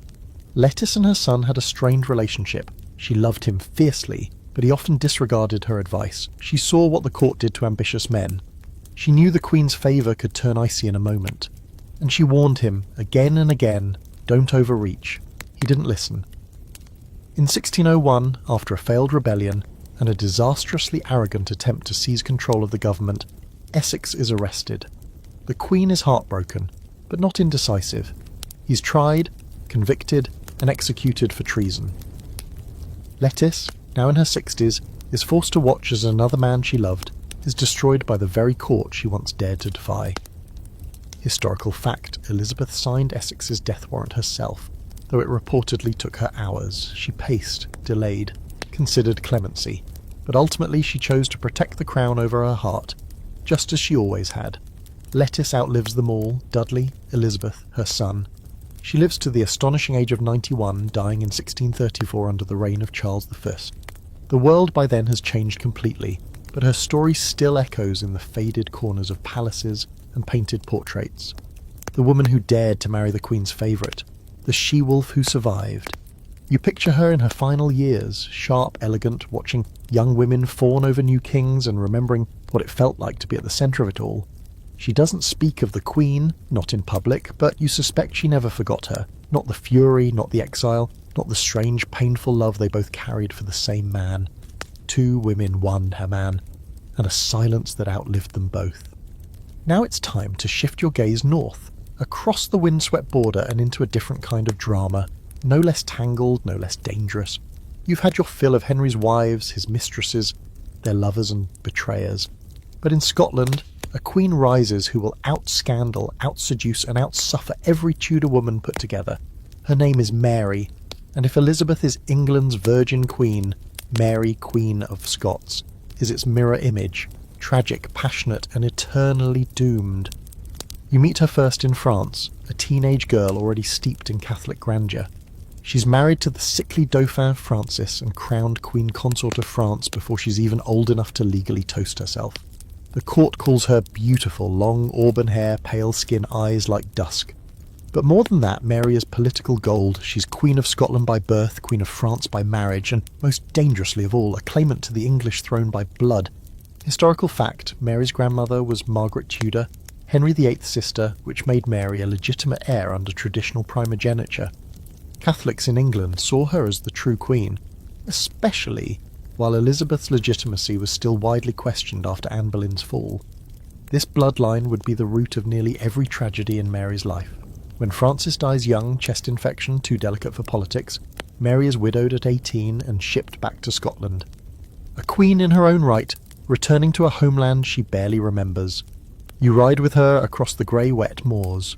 The castles are colder, the nobles rougher, the religious tension sharp enough to shave your skin. Scotland is no velvet court. It's flint and bone. Protestant reformers call her a papist puppet. Men circle her throne like carrion birds. And Mary, she tries. You have to give her that. She tries diplomacy, marriage negotiations, careful governance. But she is a romantic, fatally so. While Elizabeth keeps her heart in a locked box, Mary seems to wear hers sewn right onto her bodice. And that's where the trouble starts. Because here comes Henry Stuart, Lord Darnley. Tall, handsome, vain, a peacock in human form. He's also her cousin, which seems to be a selling point at the time. More importantly, he's English nobility, another claimant to the English crown. Marrying him seems like a power move. A way to solidify Mary's position and produce an heir with an even stronger royal claim. But you already see the flaw. Darnley is a disaster. Historical fact. Mary married Darnley in 1565, but the honeymoon didn't last. He quickly revealed himself as arrogant, politically inept, and prone to drunken outbursts. He demanded the crown matrimonial, essentially equal rule, and sulked when Mary refused. The marriage becomes a war zone. Darnley's charm withers into cruelty. He resents Mary's power, mocks her counsellors, undermines her authority in public. And then comes the scandal you can practically hear, building like a drumbeat, the murder of David Rizzio. Ah yes, Rizzio, Mary's private secretary, an Italian musician turned diplomat. He's close to her, too close, people whisper. There are rumours, always rumours, that he's more than just her secretary, that he's her lover, that he's the true father of the child growing in her womb. The Protestant lords hate him. Darnley hates him more. Fringe detail? Rizzio was stabbed 56 times in front of a pregnant Mary during a dinner at Holyrood Palace. Darnley and his co-conspirators dragged Rizzio out from her private rooms, pinned him to the floor and butchered him within earshot of the court. His blood stained the floor so deeply it's said you can still see the marks today, even after centuries of cleaning and restoration. You're there, standing just outside the chamber, as the screams pierce the stone walls. Mary Beau, clinging to her belly, face pale with terror. Rizzio's body left sprawled in the corridor like trash. It's not just a murder, it's a warning. Darnley has crossed a line, and Mary, she never forgives him, but she uses him.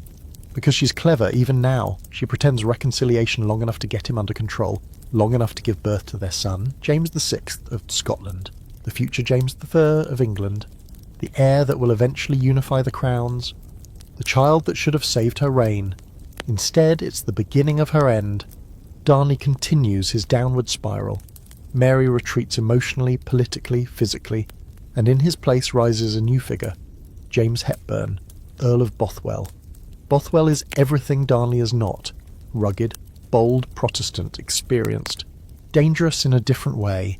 There's heat between them, tension that crackles like a storm on the horizon, and then, shockingly, suspiciously, Darnley is found dead.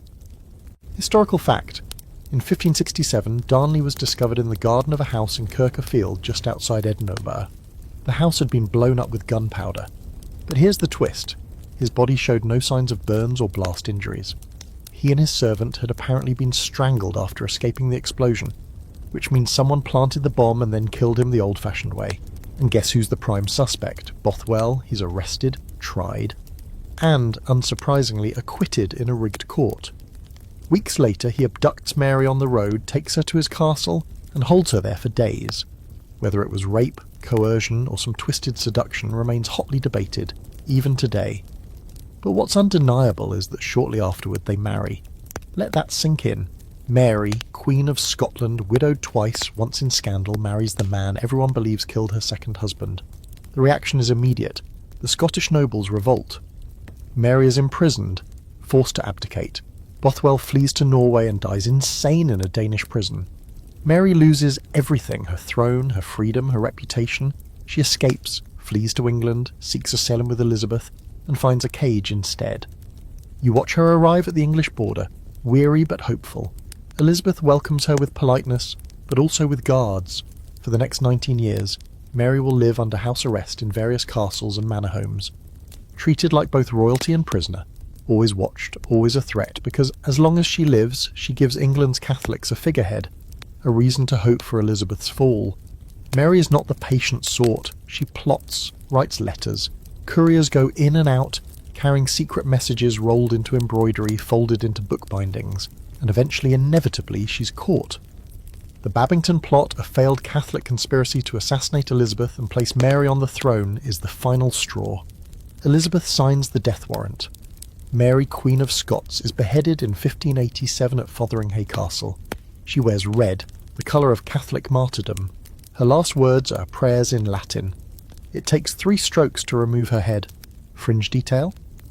When the executioner lifts her severed head to show the crowd, her wig slips off. Her head drops to the floor.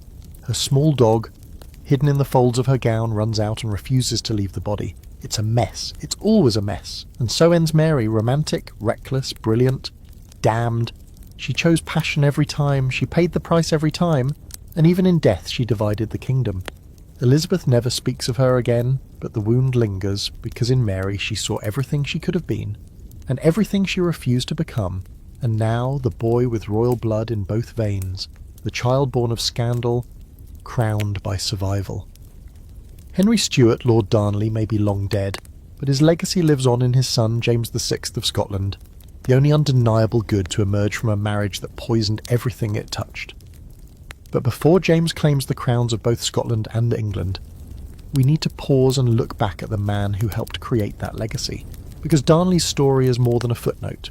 It's a warning that arrogance, ambition and beauty rarely mix well in a Tudor world. And when they do, someone usually ends up face down in a garden with a broken neck. You meet Henry Stuart in 1565, a tall, striking man with golden curls, velvet sleeves, and the kind of swagger that makes older nobles roll their eyes and younger ones clench their jaws. At first glance, he's everything a queen like Mary might want: young, royal, and thoroughly English. His lineage is impeccable. He descends from Margaret Tudor, Henry VIII's sister, giving him a legitimate, if shaky, claim to the English throne. More importantly, he's Protestant enough to not send the Scottish reformers into full revolt. Mary sees him and thinks, perfect. You see him and think, disaster incoming.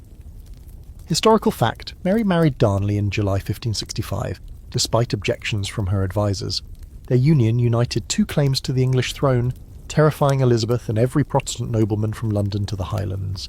It was a dynastic power move and politically a masterstroke. But in matters of temperament, catastrophic. Darnley is charming, yes, but he's also vain, entitled, and obsessed with status. He believes himself not just Mary's equal, but her superior. He demands the crown matrimonial, the legal right to rule alongside her, and potentially alone if she dies. Mary wisely refuses. This wounds Darnley's pride so deeply he spends the rest of the marriage trying to claw it back, usually with drink, rage, or idiocy. He becomes sullen, jealous, suspicious. You see it every time Mary speaks with a man, especially David Rizzio, her secretary. The tension simmers like sour wine. Darnley spreads rumours that Rizzio is her lover, that her unborn child is not his, that he's being humiliated, emasculated, erased, and when those rumours gain traction, he seizes his moment. March 1566. You're standing in the great hall of Holyrood Palace, the air thick with candle smoke and tension. Mary, visibly pregnant, is dining with her court. Rizzio's beside her, as usual. Then suddenly the doors burst open. Darnley storms in with a pack of armed nobles, angry, paranoid, bristling with testosterone. He pulls a pistol, others draw knives. They drag Rizzio screaming from the Queen's side. Mary stands, shouting, pleading, too late to stop it. Fringe detail, Rizzio is stabbed 56 times. So many that the floorboards beneath him buckle with blood. Mary's dress is smeared with it. She's shoved aside, clutching her stomach. Her cries echo through the halls. You wonder how a man could do this to his wife, and you wonder how Mary could ever forgive him. She doesn't, and yet she's clever. In the days that follow, she pretends to reconcile, smiles at Darnley, speaks to him gently, coaxes him back into her confidence. It's not love, it's survival. She's pregnant, alone, surrounded by enemies, so she plays the long game. Historical fact, just 3 months after Rizzio's murder, Mary gives birth to James. Despite everything, the child is healthy, whole, and immediately swept into political games far beyond his comprehension. Mary now holds the most powerful card in the game, an heir. But Darnley's days are numbered. He continues to spiral. Mary retreats further. She consults with James Hepburn, Earl of Bothwell, a brutal but effective nobleman. Rumours stir, alliances form, and then, in February 1567, the end arrives with fire and silence. Darnley is convalescing from illness at a house near Edinburgh. Mary has arranged for him to be moved there, out of the palace, out of sight. The house explodes in the early morning hours. Locals wake to find a smoking crater. But Darnley's body isn't inside, it's in the garden. Fully clothed, unburnt, neck broken. Fringe theory? The gunpowder was for show, a distraction. Whoever killed Darnley did it with hands, not fire. Some say Bothwell. Some say Mary knew. Others say she was a pawn, manipulated into cleaning up a political mess created by others. The question never truly finds an answer. The reaction is swift. The Scottish nobles are outraged. Darnley was awful, yes, but he was a king, and within weeks Mary does something truly shocking. She marries Bothwell, the man most suspect in her husband's murder. She claims he abducted her. Maybe he did, but the wedding proceeds. Catholic and Protestant alike recoil. From here, Mary's life unravels. Her nobles rebel, she's imprisoned. Forced to abdicate, she flees to England and begins her long imprisonment under Elizabeth's watchful eye. But we'll come back to that. Let's stick with Darnley for now, because here's the twist. In death, he gets what he always wanted. His son becomes king, James VI of Scotland, and eventually, after Elizabeth dies childless, James I of England. The first ruler of both kingdoms, the man who finally unites the crowns through the very bloodline that cursed his parents. There's a debate about how much of Darnley's madness James inherited. Some historians claim he was cold, vain, manipulative. Others say he was scholarly, cautious, and deeply aware of how close his life had come to ruin before it even began. He rarely spoke of his father, never celebrated him, but he understood the weight of his legacy. And Mary, she never gets to see him rule. You imagine her in her final days, imprisoned, knowing her son has been raised by Protestant lords who hate her. She writes letters to him, sends tokens, pleads for a reunion. It never happens. James, pragmatic and politically savvy, keeps his distance, He owes his crown to her blood, but not her memory. You stand at Darnley's grave. It's simple, unremarkable, a quiet end for a man who once strutted through palaces as if he owned the world. His life, a textbook case in what happens when ego outpaces intelligence. When charm is used like a cudgel, when a man marries a queen and forgets he isn't a king. He's a footnote in Mary's tragedy, an echo in James's legacy, and a reminder that in the Tudor world beautiful boys rarely live long. You already know how this ends. The room is cold, the walls are stone, the Queen kneels, the axe waits. But before we reach Mary, Queen of Scots' final breath, let's talk about the man whose murder dragged her down faster than any gossip ever could.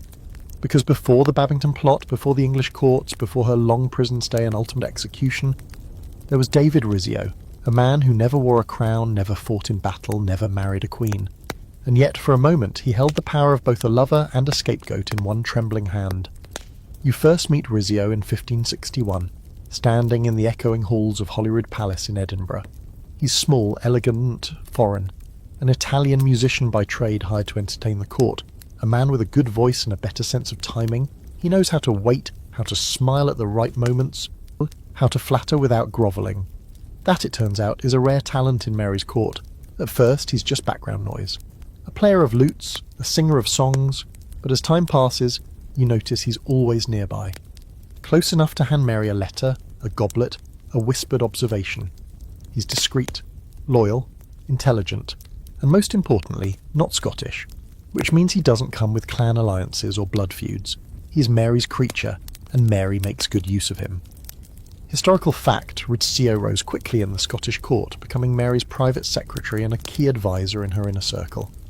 He managed correspondence, organised her household, and became deeply trusted by the Queen. Some reports claim he was with her at all hours, morning, noon and night, which is precisely the problem. The Scottish lords already resent Mary, a Catholic queen ruling a Protestant land, risky, a foreign queen with foreign advisors, intolerable. And now this, an Italian nobody, a servant who whispers in her ear, who controls her access, who may even know her secrets. They hate him, and Darnley, Mary's insecure, petulant husband, hates him most of all. Fringe detail, the rumours go beyond politics. Gossip spreads that Rizzio and Mary are lovers, that he's the father of her unborn child, that he's controlling her like some papal puppet. The fact that he's Catholic only fuels the paranoia. Add to that Darnley's bruised ego and his increasingly erratic behaviour, and it's only a matter of time before someone sharpens a dagger. March 1566. You're in Holyrood once again. Mary's chambers are candlelit and hushed, dinner laid out on the table. She's 5 months pregnant, visibly glowing, seated with Rizzio and a few ladies. There's laughter, soft music, a moment of calm. Then everything breaks. Darnley enters first, his face tight, his hands trembling. Behind him, a pack of armed men, nobles with drawn swords, faces twisted with something deeper than politics. Jealousy, fear, rage. Rizzio jumps up, confused. Mary rises too, demanding an explanation. Darnley murmurs something to her, something quiet and cruel, then steps aside. The men descend. They drag Rizzio from the room. Mary screams, clutches her belly. They ignore her. Outside the chamber, in the corridor, they pin him to the ground and stab him. Over and over and over. Historical fact, Rizzio was stabbed 50 times in front of half the court. His blood soaked through the floorboards. It was a public execution masquerading as a political statement. The lords claimed he was undermining the kingdom, manipulating the Queen. But really, it was a brutal display of masculine panic. Mary is traumatised, terrified, but she doesn't collapse, and she plays the long game. She pretends to forgive Darnley, coaxes him back into her favour just long enough to escape the grip of the men who murdered her friend, just long enough to gather power, just long enough to set her sights on revenge. And the irony? Rizzio's death achieves the opposite of what the lords intended. Mary doesn't lose control, she tightens it. Public opinion sways. People see her, not as a foreign tyrant, but as a grieving woman, a strong queen standing alone against brutality. Sympathy swells, Darnley becomes more hated than ever. And the unborn child inside her miraculously survives. She gives birth to James VI, her heir, her son, a living rejection of the violence that tried to tear her down. There's a strange poetic debate among scholars about Rizzio's role in all this. Was he really Mary's lover? Some argue their closeness suggests intimacy. Others believe it was purely platonic, loyalty mistaken for seduction. Was he power-hungry? Or just the unfortunate target of men who couldn't imagine a queen trusting someone who didn't look like them? The truth, as always, is layered and lost. Fringe theory. Some believe Darnley didn't just murder Rizzio out of jealousy. They think he feared being replaced, not just as a husband, but as a father. That maybe he suspected or knew that Rizzio was the real father of Mary's child. It's unlikely, but rumours are fuel in royal courts. Facts matter less than belief. And belief? That's what doomed Rizzio. He's buried quietly. No state funeral, no ceremony, just a small marker.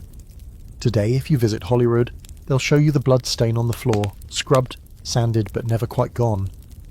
People say it reappears from time to time, as if the stone itself remembers. You see Mary in the aftermath standing at that very spot. She doesn't cry, doesn't flinch, but her face hardens, something changes. The innocence, the romanticism burned out. From here on, her reign is darker, sharper. She makes more enemies. And when she finally marries Bothwell, another scandal, another catastrophe. You wonder if it all traces back to this, to that night, that blood, that betrayal. Because Rizzio wasn't just a victim, he was a turning point. The moment Mary's story stopped being about potential and started being about inevitability. You remember that when she kneels at Fotheringhay years later, her red dress pooling around her feet, her eyes steady on the blade. The last Catholic Queen of Scotland, undone not just by war and politics, but by a single act of cruelty long ago in a candlelit room. And Rizzio? He doesn't get a monument. But history remembers, and sometimes that's enough. You've been here before. Castle walls, smoky torches, the scent of damp stone and long-rotted secrets. But tonight feels different, colder, like something heavy is about to fall. Mary, Queen of Scots, has lost nearly everything by now, her throne, her freedom, her child. What remains is reputation, and even that's bleeding out by the hour. But there's still one man left to destroy that last flicker of sympathy. James Hepburn, 4th Earl of Bothwell, the final fatal lover. If Darnley was a disaster and Rizzio a tragedy, Bothwell is the curse she never recovers from.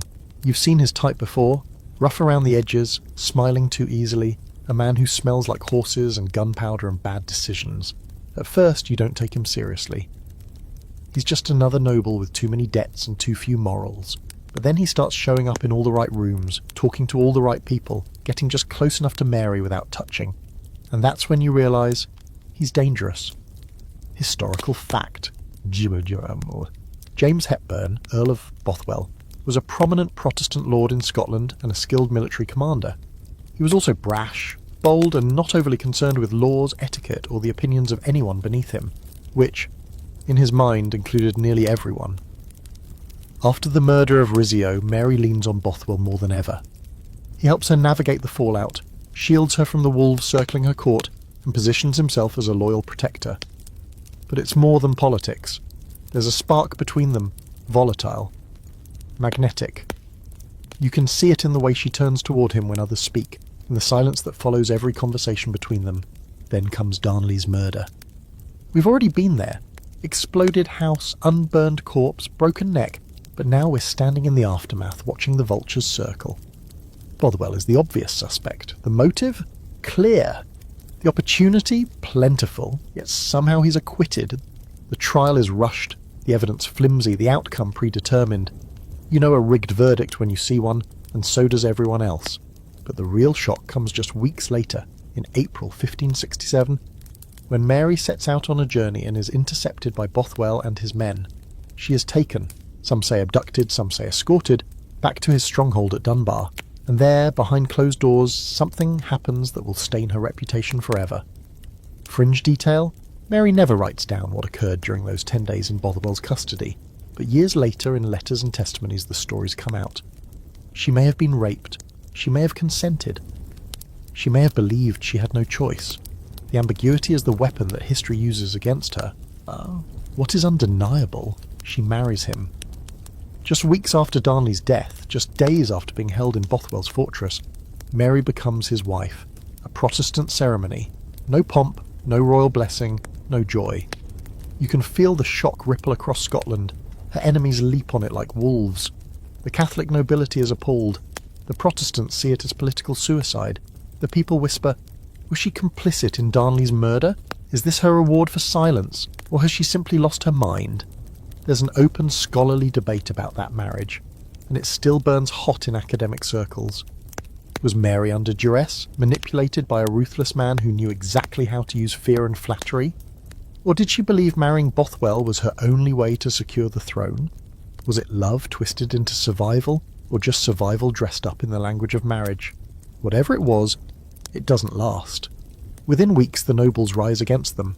The Confederate lords march on Mary and Bothwell. The Queen, riding beside her new husband in armour, is a ghost of the woman she once was, haunted, cornered, desperate. They surrender at Carberry Hill without a fight. Bothwell flees, Mary is imprisoned, and just like that, the story ends. Or so it seems. Bothwell escapes to Scandinavia, but justice, or karma, catches up. He's arrested in Denmark, accused of piracy, and imprisoned in a dungeon. He dies there, insane, filthy, chained to a pillar, after a decade of isolation. A man who once seduced a queen reduced to an animal scratching at stone walls. No funeral, no last words, just rot. Historical fact. James Hepburn died in 1578 after nearly 10 years of imprisonment. He lost his titles, his fortune, his mind. He left no legitimate heirs, just ruin. Mary, meanwhile, is forced to abdicate in favour of her infant son. She escapes captivity once, tries to rally support, loses the Battle of Langside, and flees to England, where she seeks protection from her cousin Elizabeth. Big mistake. Elizabeth sees her not as a cousin, but a threat. For nearly 2 decades, Mary is held under house arrest. Lavish prisons, yes, manor houses, castles, but prisons nonetheless. And all the while, Elizabeth waits for her to step out of line. She does. Mary, ever impulsive, involves herself in the Babington plot, a failed conspiracy to assassinate Elizabeth and place Mary on the English throne. Letters are intercepted. Her handwriting is confirmed. The evidence is damning. She is tried, convicted, and sentenced to death. Fringe detail. On the day of her execution, Mary wore red, the colour of Catholic martyrdom. She carried a crucifix. Her final prayers were in Latin. The execution was botched. The first axe stroke missed her neck.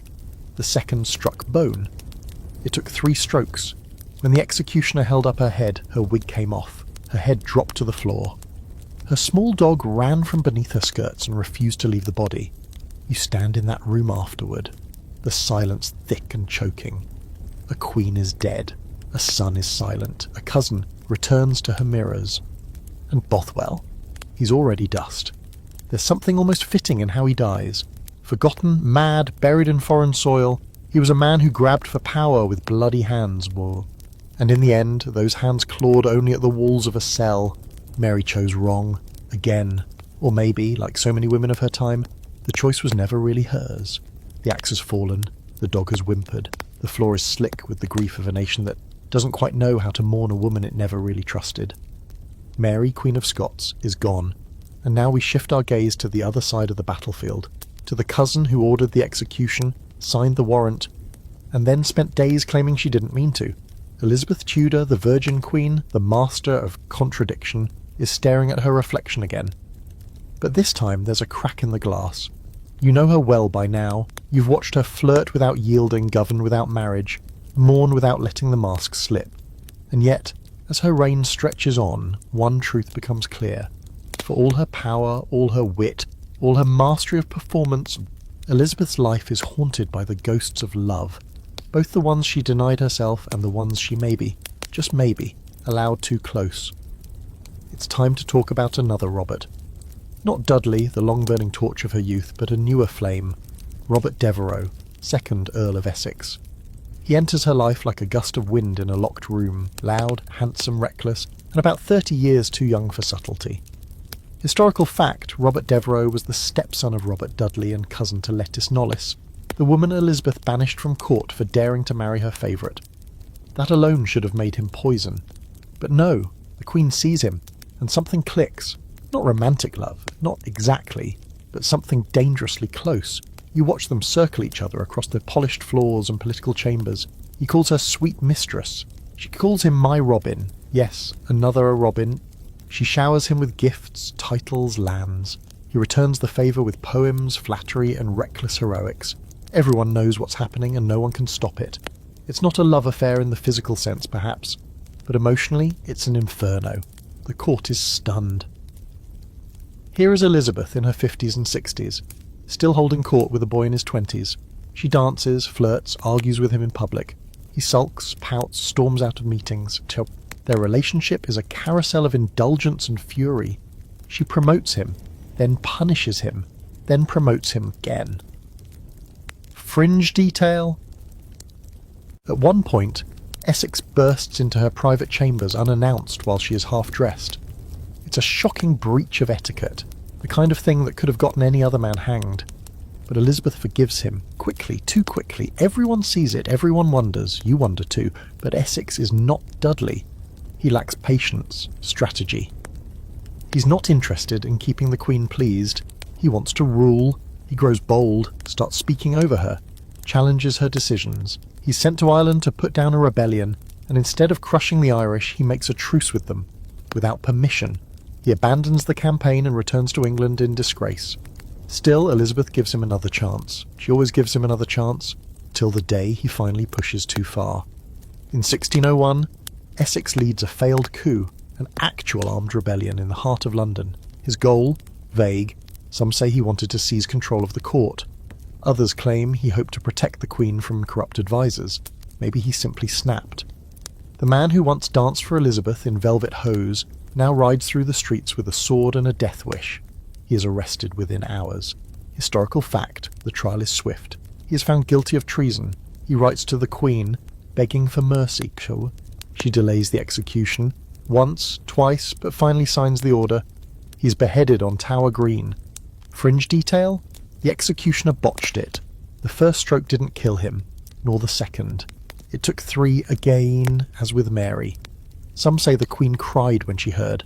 Others say she turned to her mirror and whispered his name. There's a scholarly debate about what Essex meant to Elizabeth. Was he a substitute for Dudley? A political weapon she didn't know how to control? Reflection of her own aging power, slipping just slightly out of reach? Some argue she loved him. Others say she loved the idea of being loved by someone so young, so beautiful, so doomed. Whatever the truth, his death leaves a hollow space, and she never really fills it. In the years that follow, Elizabeth grows quieter, less radiant. Her court still flourishes, but she retreats from the centre. She grows thinner, wears more pearls, more powder. Her teeth decay. Her famous red wigs become heavier, more elaborate, almost like armour. People still bow when she passes, but now they glance at each other afterward, as if asking, how much longer can she hold on? Fringe detail? Toward the end, she refuses to sit or lie down. She believes somehow that if she lies down, she will die. So she stands, day after day, until her legs tremble, until her courtiers panic, till she is finally lowered onto cushions, exhausted. Days later, she slips into unconsciousness and does not wake. Elizabeth dies in March 1603 at the age of 69, the Virgin Queen, the Gloriana, the woman who ruled alone for 45 years, who outlived her lovers, her rivals, her enemies, who outlasted Mary, outmaneuvered Philip, and outlived Dudley by 15 years. She is buried in Westminster Abbey, in a tomb that rests directly above her sister Mary Tudor. 2 queens who hated each other in life, locked together in stone. There's an odd serenity in that final irony. And with her death, the Tudor dynasty ends. The crown passes to her distant nephew, James VI of Scotland, now James IV of England, the son of the woman she executed, because of the men they both loved. Now the throne is quiet, Elizabeth is gone, and with her the entire Tudor line, snuffed out like a candle at dawn. You'd expect the page to turn cleanly here, new chapter, fresh dynasty. But nothing in this story ends without echoes. The scandal, the heartbreak, the bloodstain, they don't just fade with a funeral procession, they ripple, and right at the centre of the next ripple is a man who shouldn't even be in the story anymore, because this man has been dead for years, but he refuses to stay buried. Yes, we're talking about Thomas Seymour. You remember him, don't you? The swaggering brother of Jane Seymour, the last wife who gave Henry VIII a son before dying in the one way that spared her reputation. Thomas is handsome, smooth-talking, charming in the kind of way that should set off warning bells, but back then charm was still currency, and Thomas used it like a king's seal, pressing himself into history long after he should have been erased.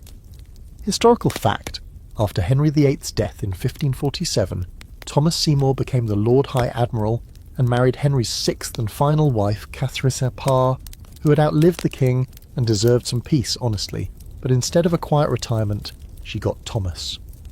You find them newly married, setting up house at Chelsea Manor. Catherine is grieving but hopeful, and she takes in her stepdaughter, the young Lady Elizabeth, 14 years old, red-haired, already clever and cautious. Thomas, meanwhile, starts hanging around Elizabeth's quarters. At first, it seems innocent, playful. He visits her early in the morning, tickles her, slaps her buttocks, wrestles with her while she's still in bedclothes. Yes, that's not a metaphor. Fringe detail? Catherine once joined in on these strange games, even holding Elizabeth down while Thomas cut her dress into ribbons with a dagger, laughing the whole time. It was passed off as courtly fun, but you don't have to squint too hard to see something darker beneath it. Elizabeth is smart. She sees the line and realises Thomas is about to cross it. Or maybe he already has. So she leaves.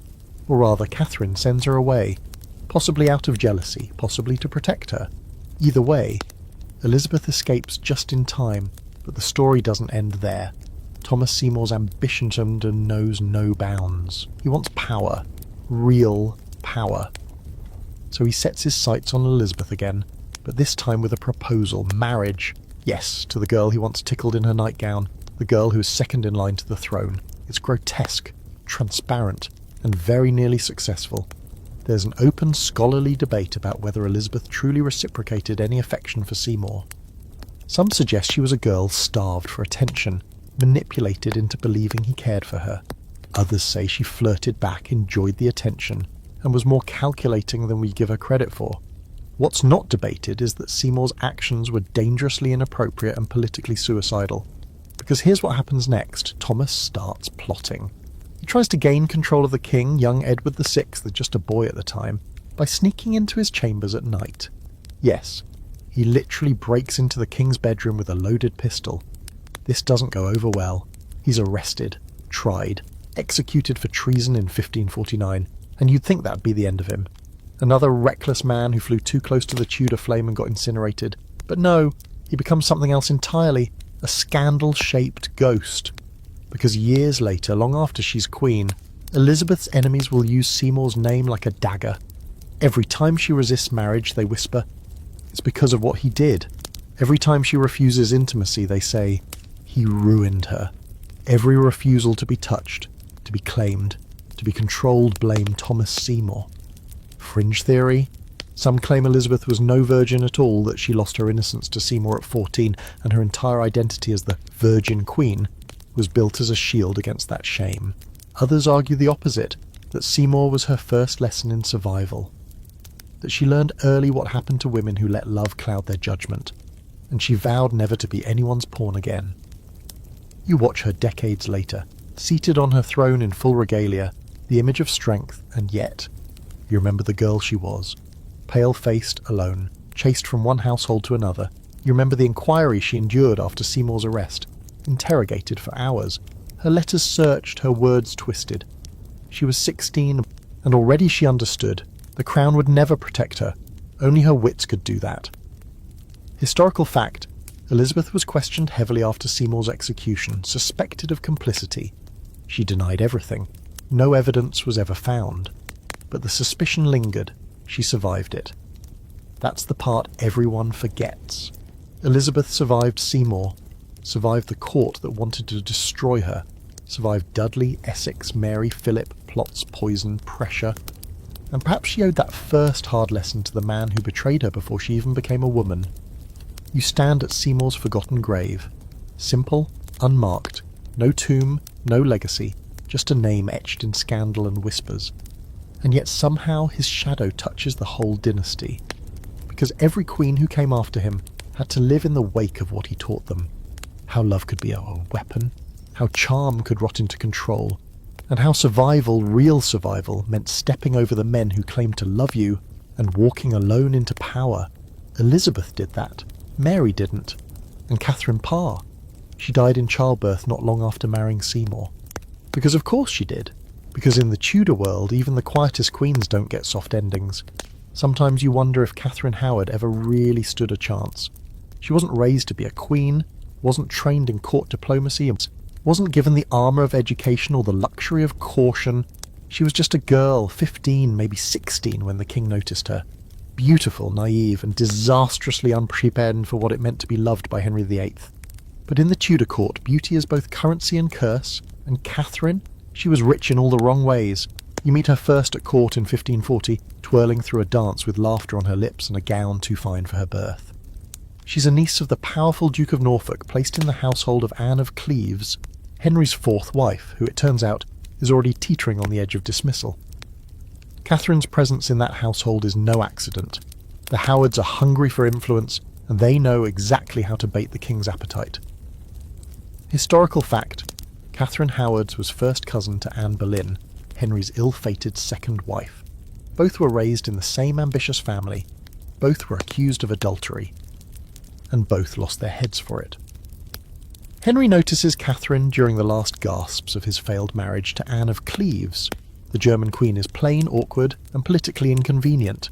Catherine, on the other hand, is everything Anne is not: young, flirtatious, English. Henry, nearing 50 and increasingly sick, is instantly besotted. He calls her his rose without a thorn, which is ironic, if you think about it for more than 3 seconds. She marries the king in July 1540.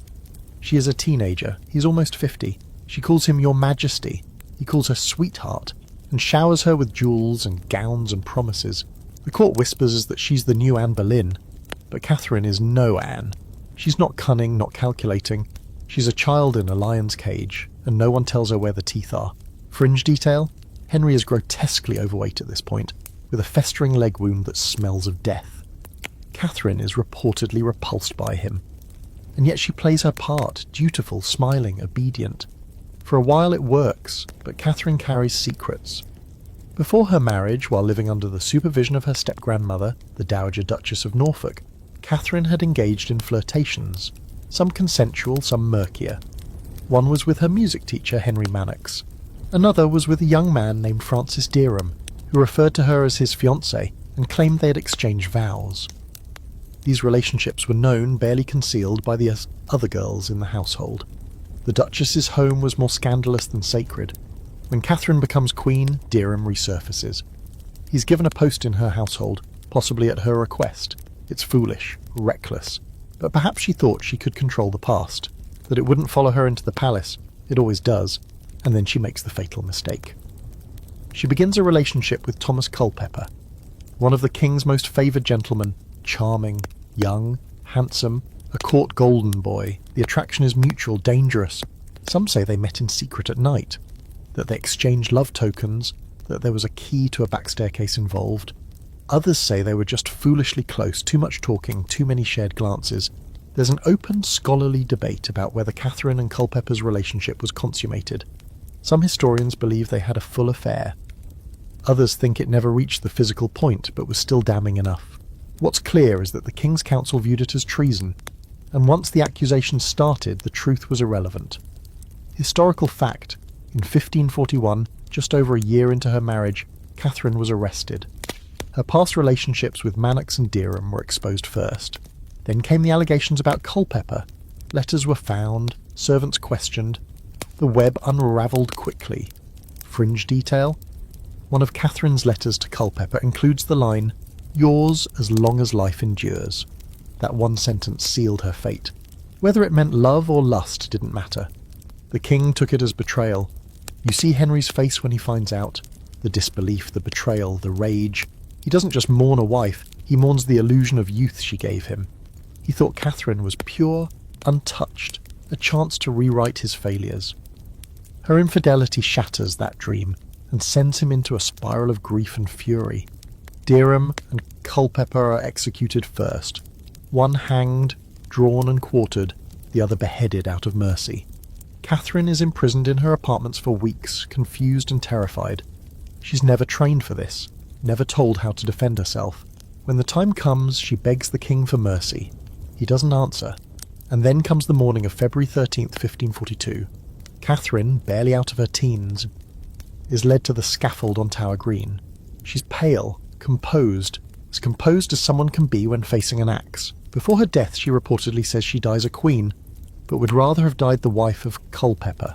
Whether she actually spoke those words is debated, but they've lasted, because they feel true. Fringe detail. The night before her execution, Catherine asks for the block to be brought to her cell so she can practice placing her head on it. She wants to get it right. Wants to die well. Whatever you think of her, that detail lands heavy. The axe falls. Her head joins the chorus of ghosts that now echo through Tudor corridors. Another Howard lost to ambition. Another queen used, discarded, and buried beneath stone. But her story doesn't fade. It lingers in the margins, in the love letters that survived, in the hallways where she laughed too loudly. And her ghost, if you believe such things, still walks the haunted gallery of Hampton Court Palace, where she ran screaming for Henry's mercy the night she was arrested. He didn't come, he never does, and so she runs, still.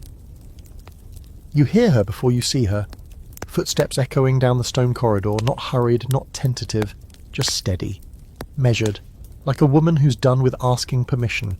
This is Catherine Parr, Henry VIII's final wife, the one who survived. But survival doesn't always mean victory, not in Tudor England. Sometimes it just means you're left standing while everyone else crumbles around you.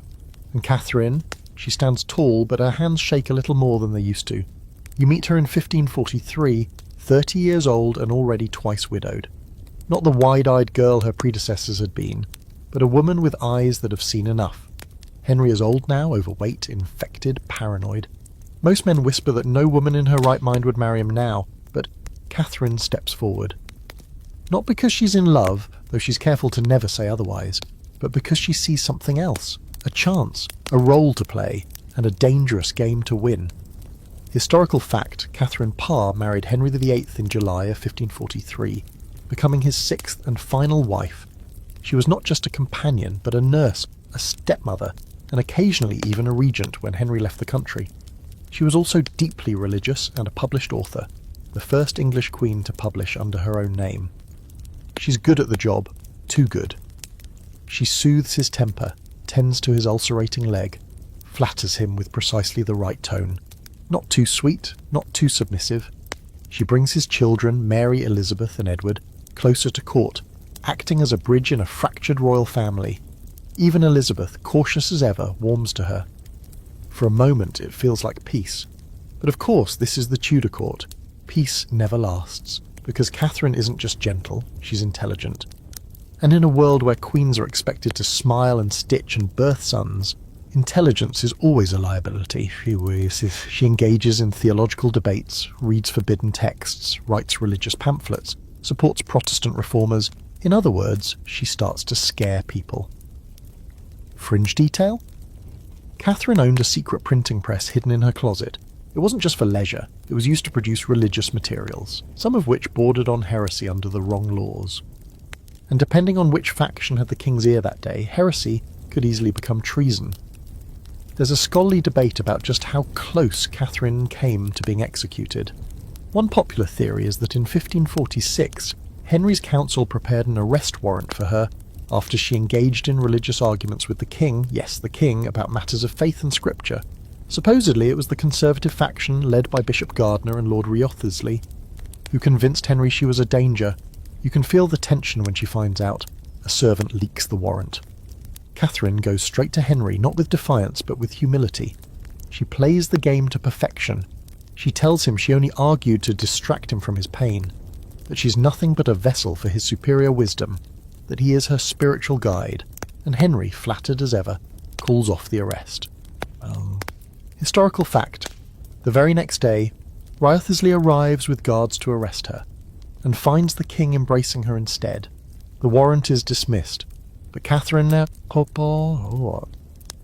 from that moment on stays clear of anything that might smell like reform, at least publicly. But that's just one of the men who tried to destroy her. The one who truly leaves a mark on her life isn't Henry, it's the man she loved before she became queen, and the man she returns to when the crown finally slips away. His name? Thomas Seymour. Yes, that Thomas Seymour. Brother to Jane Seymour, uncle to Edward VI, and if you remember from earlier, a man with a flair for ambition and an almost pathological disregard for caution. Before Henry proposed, Catherine had been romantically involved with Seymour. Some say they were practically engaged, but when the king came calling, Catherine chose duty, and perhaps safety over desire. Fringe detail? Catherine kept Seymour's love letters. Even while married to Henry, she never stopped thinking about him. Never stopped wondering what could have been. Then Henry dies in 1547, and Catherine moves quickly. Too quickly, according to some. Within months, she secretly marries Seymour, and the court gossips explode. It's not just the speed, it's the fact that she doesn't wait for approval from the new regime. Seymour, as always, wants power. And Catherine, she just wants something for herself, finally. But the marriage isn't what she hoped. Seymour is impulsive, arrogant, often inappropriate. You've already heard about his behaviour toward the young Princess Elizabeth, his morning visits, his inappropriate jokes, his tickling games. Catherine catches on, and whether out of jealousy or concern, she sends Elizabeth away. There's a heartbreaking open question in this period. Did Catherine suspect Seymour's true intentions? Did she feel betrayed by the man she risked everything for, or was she simply trying to preserve what little dignity their union had left? She becomes pregnant, not for the first time in her life, but the first time the pregnancy holds. She's in her mid-30s and the risks are high. Still, she's overjoyed, writes letters full of hope. Finally, she imagines a future with a child, a family, a new chapter. She gives birth to a daughter, Mary Seymour, in August 1548. 6 days later, Catherine is dead. Historical fact, Catherine Parr died of puerperal fever, childbed fever, a common and often deadly postpartum infection. Her final days were filled with delirium and rage. She accused Seymour of neglect, of betrayal, of poisoning her. Whether any of it was true, we'll never know. Fringe detail. Catherine's grave is in Sudeley Castle in the chapel she helped restore. She's the only Queen of England buried on private land, not in Westminster or St. George's. Her tomb was lost for centuries, rediscovered in the 18th century when workers stumbled across a lead coffin. Her body was reportedly so well preserved they thought she was merely asleep. And her daughter? She vanishes from the record. Some believe Mary Seymour died young, her inheritance stolen, her name erased. Others think she married and lived quietly, away from the court that swallowed her mother whole. It's fitting somehow. The daughter of a woman who walked the edge of power and survived, only to be forgotten. Catherine Parr's legacy isn't loud. It's not scandalous like Anne Boleyn or tragic like Catherine Howard, but it's sharp, enduring. She outlasted Henry, raised his children, published books, played politics, loved dangerously, and died in a room far from court, bleeding out the price of finally choosing her own desire.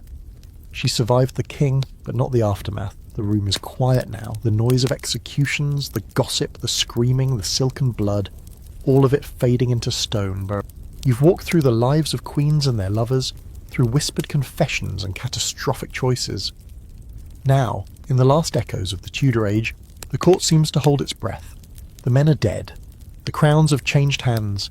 The women have either ruled or perished, or, in some cases, done both. And yet one thread remains, the women themselves, not as victims, not even as survivors, but as the most dangerous players in a game everyone assumed belonged to kings. You stand in a long gallery, portraits lining the walls, Anne Boleyn with her dark eyes and sly smile, Catherine Howard, young and wide-eyed, still running, Elizabeth, half goddess, half lie, her hand gripping a globe, Mary, Queen of Scots dressed in martyr's red, and above them all the ghost of Henry VIII looms, not just in body but in the shadow he cast across every woman's life in his orbit. But let's not end with him, let's end with them, the queens, the consorts, the rivals, on their own terms. Because despite the headlines and the historical shorthand, this story was never just about who slept with whom. It was about power, about how women wielded it in secret, in silk, in letters passed under doors and confessions whispered behind fans. Some married their way into influence, others risked everything for moments of connection.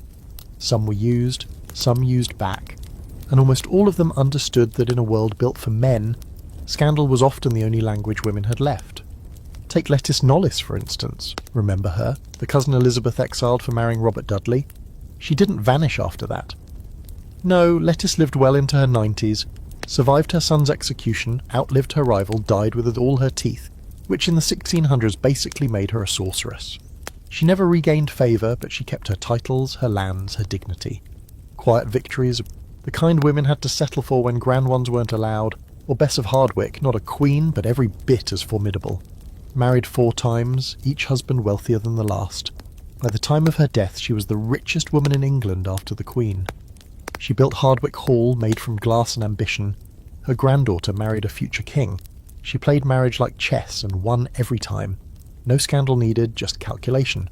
And then there's Elizabeth I, the final queen of the dynasty, whose entire reign was one long performance of control.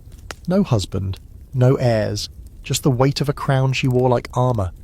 Her lovers, real or imagined, fell into step behind her. Robert Dudley, whose death left her speechless. Robert Devereux, whose execution cracked something in her. Foreign suitors came and went, tools in her diplomatic arsenal, but no one ever claimed her. She was both queen and myth. By the time she died, she had convinced an entire nation that her body belonged to the country, not to any man. Fringe detail? Elizabeth was buried with her half-sister Mary Wyre. Bloody Mary! The Catholic queen she once feared and defied. Their shared tomb carries only Elizabeth's name. A final erasure. A final declaration of dominance.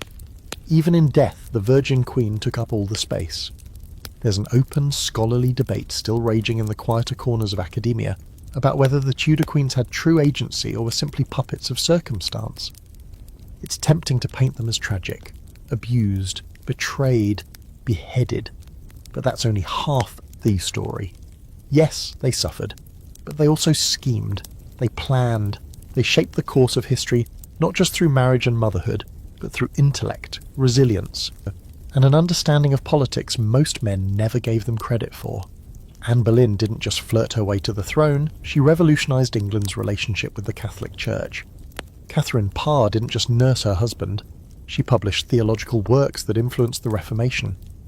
Even Catherine Howard, often dismissed as a silly girl, left behind a letter that suggests she knew exactly what game she was playing and the price she might pay.